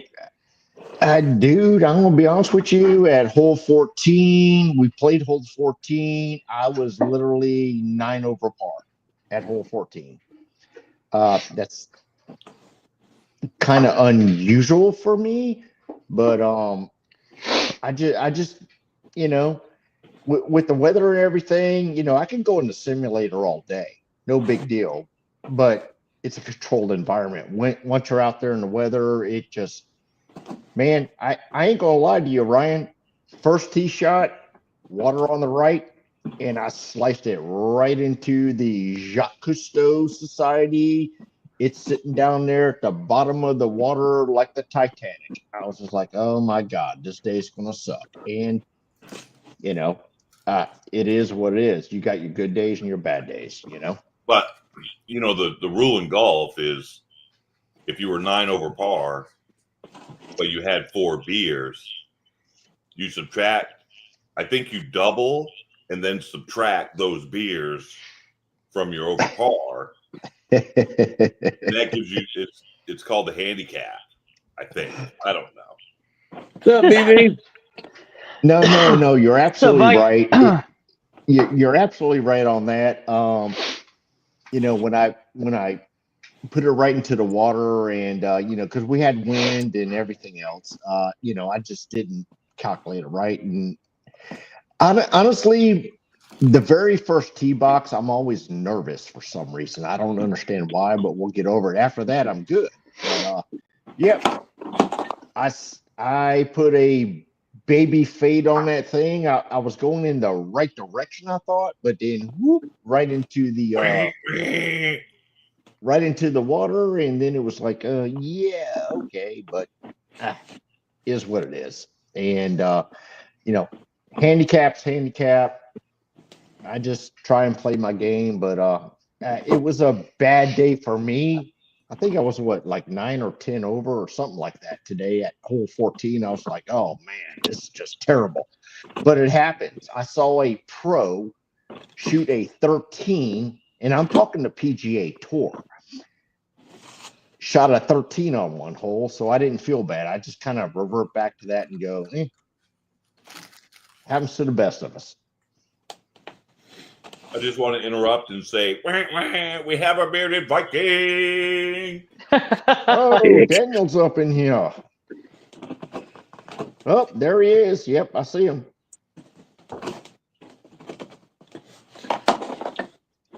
Well, Hugh, enough about my day.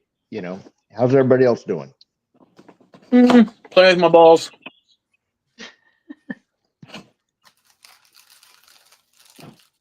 Like I said, I saw Mike got his sponsorship thing, which is just someone hit the member button. Yeah, No, pretty psyched about that. Who hit the member button? No, that wasn't a member button. I was doing there.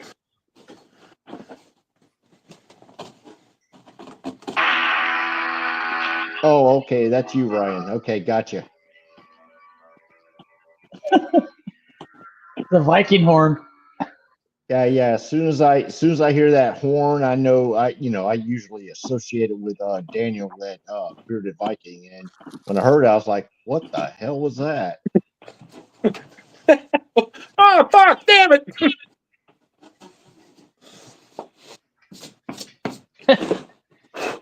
Yeah, Daniel was probably like, you know, I was going to go live. I went live and nobody showed up. So I had to go around the internet and find out where they are. They're all fucking right here. Doubt it. Doubt it. No, man, Daniel's absolutely awesome, and I honestly think he knows that Ryan and Mike go live, Things 7 die? o'clock, Oh yeah. and he does it because he's trying to spread the word and the love. I was just kidding. Just kidding. I offered to give him a handy. I know you were, Handy. and Mike and Mike gave him a handy. Shit, I didn't give him a handy. I offered. Well, like if he gave him- offered and you accepted, it's kind of, But he had to use the rough hand. Oh, Was that the 80 grit hand or the 2? Dude, this thing might be 60. I'm telling you, it's pretty fucking rough. Ooh, that looks kind of brutal, bro.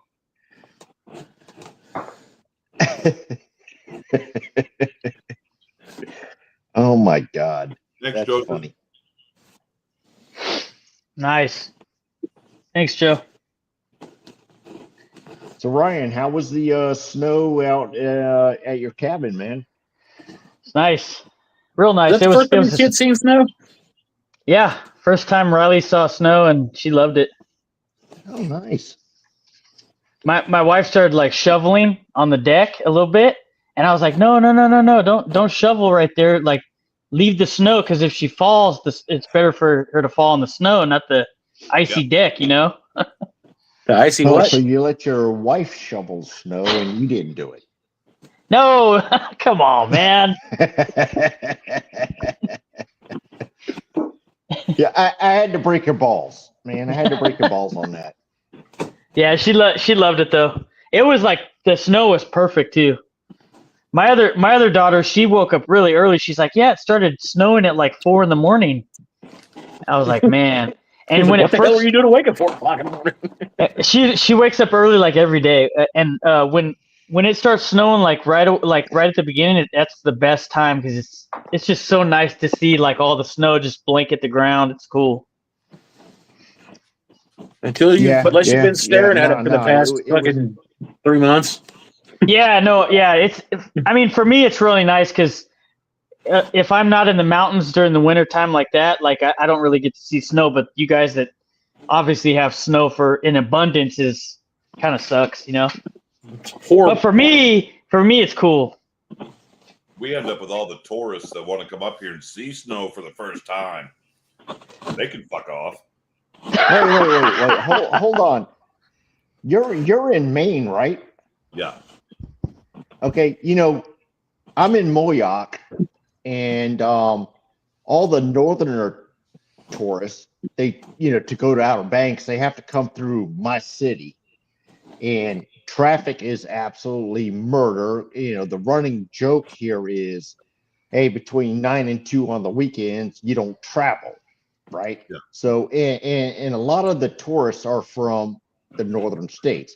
You're telling me there's people that actually want to travel to Maine to see the snow? There are people, and there are even people in Maine that spend thousands of dollars on snowmobiles. On what? Snowmobiles? Oh, snowmobiles. Okay. Yeah. And they take them into northern Maine once a year and fucking ride the shit out of them. That's our winter tourist season. I mean, there's. I was thinking the same thing. Like, oh, Moyock is a town. What? I look at snow. His name's Richard. Damn it. Me, Rich. I look at snow kind of like shit in your pants. What? Oh, Kizzy. Oh my. You mean when you're a little Moyock is kid, not it's your like a real- super big deal. But when you're an older person, it's just like a super big inconvenience. Right. Yeah, absolutely. It's horrible. Oh wow! I just saw a comment. Kizzy. Oh my! You mean Moyock is not your real name? I want to stop there No, it's not. And I'm going to stop because Ryan, Mike, Chase, Bearded Viking is going to tell you what their nickname for me is, but I'm not going to say anything. Does Daniel call you that too now? Oh yeah, he does. Oh yeah, he does. Look what she started. Fucking But Rick. John Ricker started it. He started a my cock revolution. Mm. Yeah. Look at Kizzy. Jesus.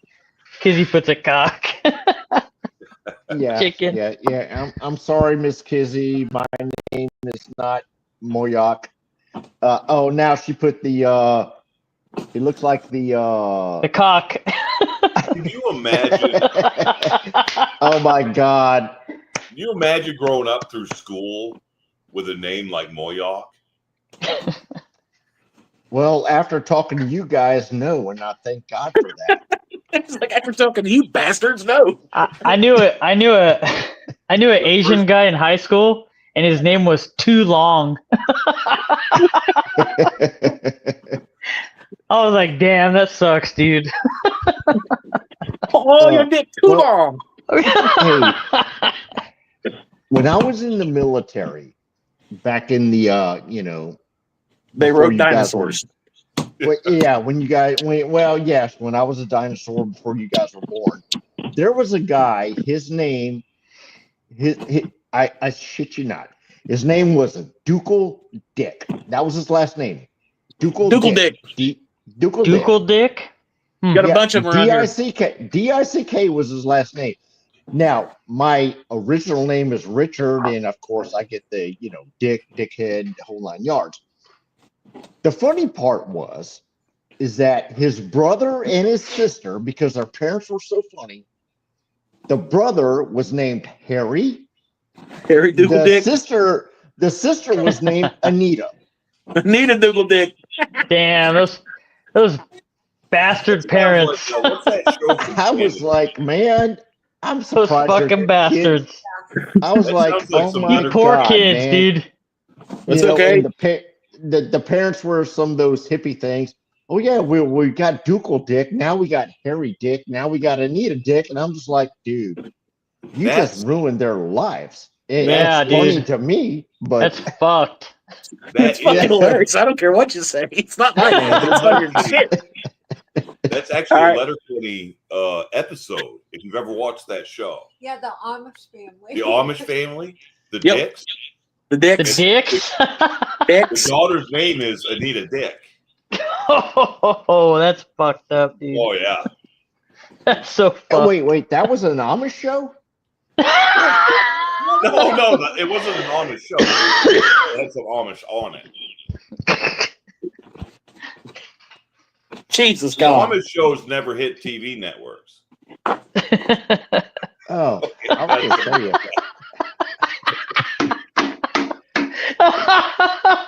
John, you're so funny, dude. You ever seen that Amish YouTube channel? Me. Oh my God. God damn, John, you're fucking hilarious, dude. Oh, What my goes God. galoppity glop bang, galoppity glop bang. An Amish drive-by. No, we had some, well, not had, they're still here. We got some, like a whole fucking tribe of these dirt eaters that live up the street called the Jenkinses. That's their last name is the Jenkinses. There's like fucking 80 of them. And, went to school with one of them, and for his middle name, like the kid's name is Justin, last name Jenkins. His middle name, instead of giving like a middle name like fucking Ralph or Peter or fucking Jesus or whatever, his parents gave him the middle name of Other. Of what? Other? Justin Like- Other Jenkins. Just another Jenkins. Like OTHER? Yeah, OTHER. Just another. Wow. Gee. Well, that kind of reminds me of years ago, there was a kid named ACBDE. No kidding. It was in the national news. ACBDE. Oh, and you know, when Related to unfortunately people were like, "Oh, it's called Absidia." I'm like, "No, it's called alphabet. You fuckers are fucked up."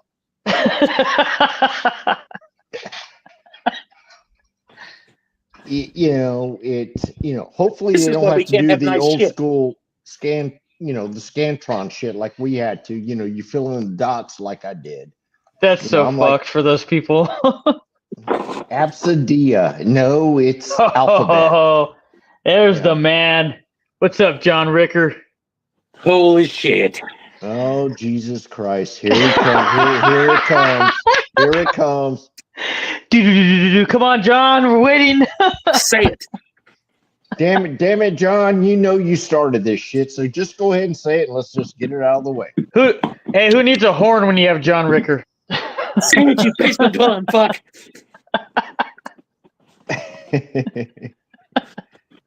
I love John Ricker, man. He's just Yeah, there we go. My there God. it is. There it is. Yes, I'm going to respond. Yes, sir.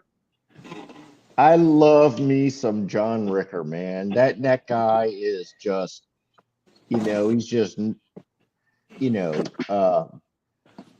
bare bones, just a down to earth guy. Just doesn't give a flying f about nothing, and does his woodwork thing, which I think is great, just like everybody else. And and he's the one that started this thing, which is great. And you guys know I'm a very humorous guy. I don't take offense to it. And but I always say when everybody says something like that, I'm like, yep, John Ricker started that.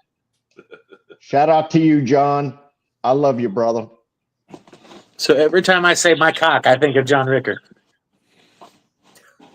What's that? It's a play on words. That's going on the Bearded Viking page. Yeah. What the hell is that? My cock is in the house. Damn it, to drop my shit. Yeah. Drop my balls. I'm gonna post it right now. Guys, do it, man, because like I've always said, I have to look in the mirror every morning when I wake up, and I gotta laugh at it. It's a great thing. I don't get mad at nothing. I love everybody and try and wait, hold on, back up. Okay. You get up every morning, you look in the mirror, and you say to yourself, I have to laugh at my cock. Oh, Jesus Christ, man. You just literally caught me. Okay. All right. I just want to be yeah. The bad thing is, bro, you caught me literally sitting next to your wife. Yeah. I got nothing, man. I got nothing. Don't call her ma'am. She gets real fucking pissy. Kinda. I didn't call her ma'am. I said next to your wife. I'm just saying, don't call her ma'am. No, I'm not. I don't want her to come down to North Carolina and beat my ass. It's my second balls done.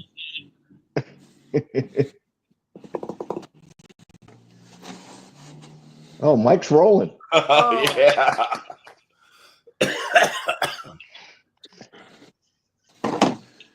Oh man. Hey, that looks like implants. Biodegradable. Well, hey, Hand you got basketball implant titties.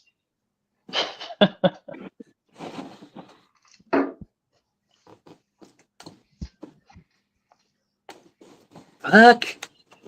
All right, guys, we are almost at 3.5 hours. We're gonna have to close this one out. Yeah, it's been a while. Yeah. As much as fun as I'd like to go to 4 hours, I think I'm gonna have to say we gotta head out. Yeah, you guys are fucking cool. No, hey, by the way, everybody, thank you for having me on again. I appreciate it. And this won't be the last time, Rich. It won't be the last time. Not at all, sir. Hey, Thanks for the invite. Fuck you, John. I feel like I'm a prison bitch now. I'm cornered in the cage. I got two people ready to rape me in here. So hey, okay, Say guys. rape like it's a bad thing. I'll wait. Damn it. Oh, I snorted. Hey, you guys, hey, everybody's doing awesome. I love the community. And I enjoy the lives and things like that. So you guys have an awesome night, have an awesome week. I'm gonna do my thing, you guys do your thing. I just hope you guys do your thing and make your goals. I love you guys. Love you too, brother. Love you, Pookie. Thanks for being with us, Rich.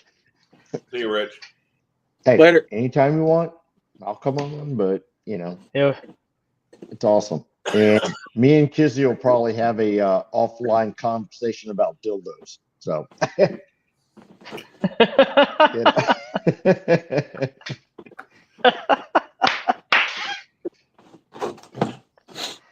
Yeah, and special thanks to John and his wife Jessica for joining us again. You guys are Thank pretty you, awesome. ma'am.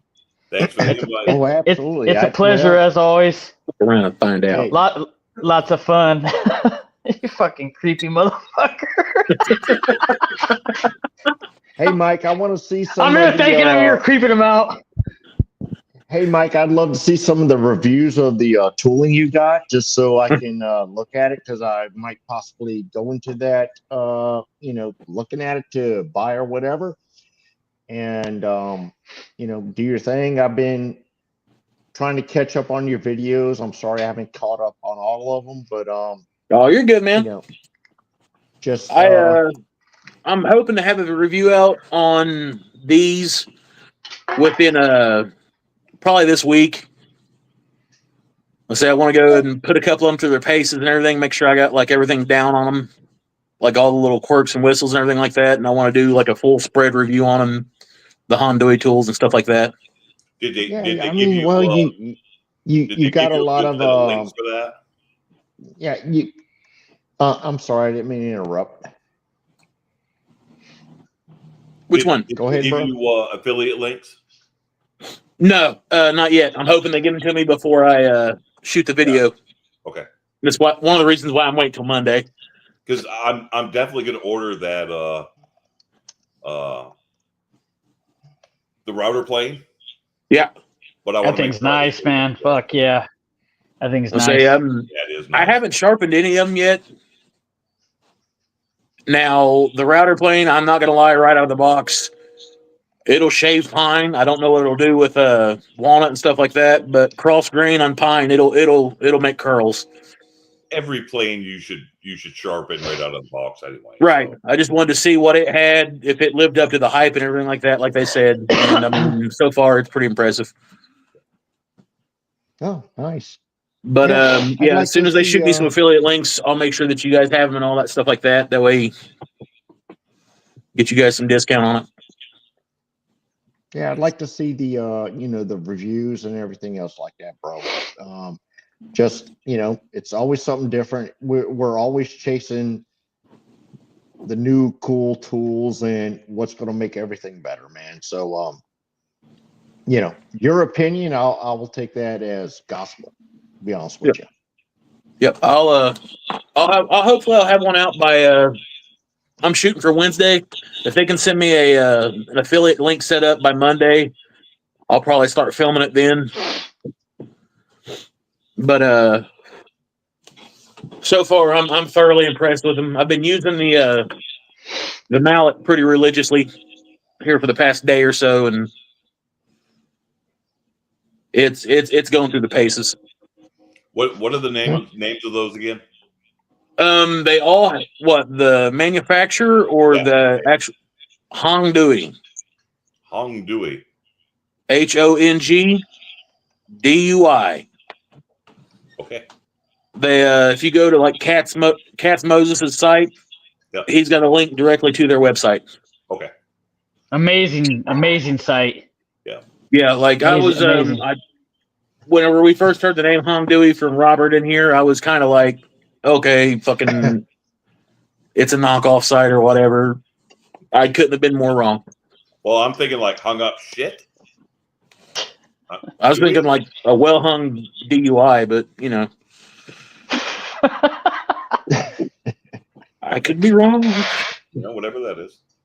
I mean, you know, packing some heat, packing some liquor. Yep.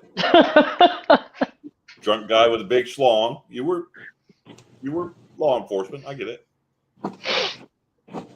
Big fucking meaty helicopter. Oh. But All right, guys. Yep. All right, guys. I think Ryan needs to get out of here and Yep. everybody else. But hey, thanks for having me on tonight again. I'm kind of weird with that stuff, but this is the second one, which is awesome. You did amazing. Hopefully the audio came out better, because last time it was just there's Mike shaking his titties. You know? Hey, do I need to throw some dollar bills out there, bro? if you want to, I'll start popping buttons.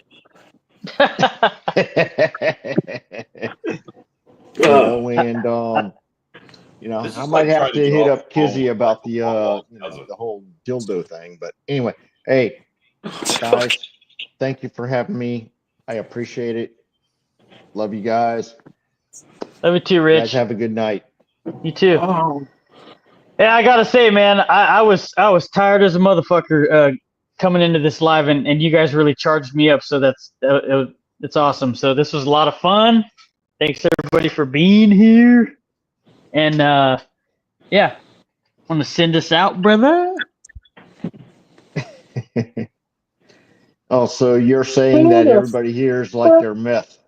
All he needs to do is make monkey sounds. My wife in here talking shit. Your wife has to end the live talking some shit. Make I gotta monkey put that- sounds beating on that ass. All right, everybody. Just sitting up there all perfect and shit. Yeah, damn, that's great. Thanks for joining the live. Love you all. Thanks for hanging out, you guys. Thanks, John, Jessica. Thank you, Moyak. Thank you, Mr. Mike, as always. Anytime. Love y'all. Peace. Love y'all. Peace. See y'all next week. Have a good night. Later, alligators. Later, Love ya. fuckers.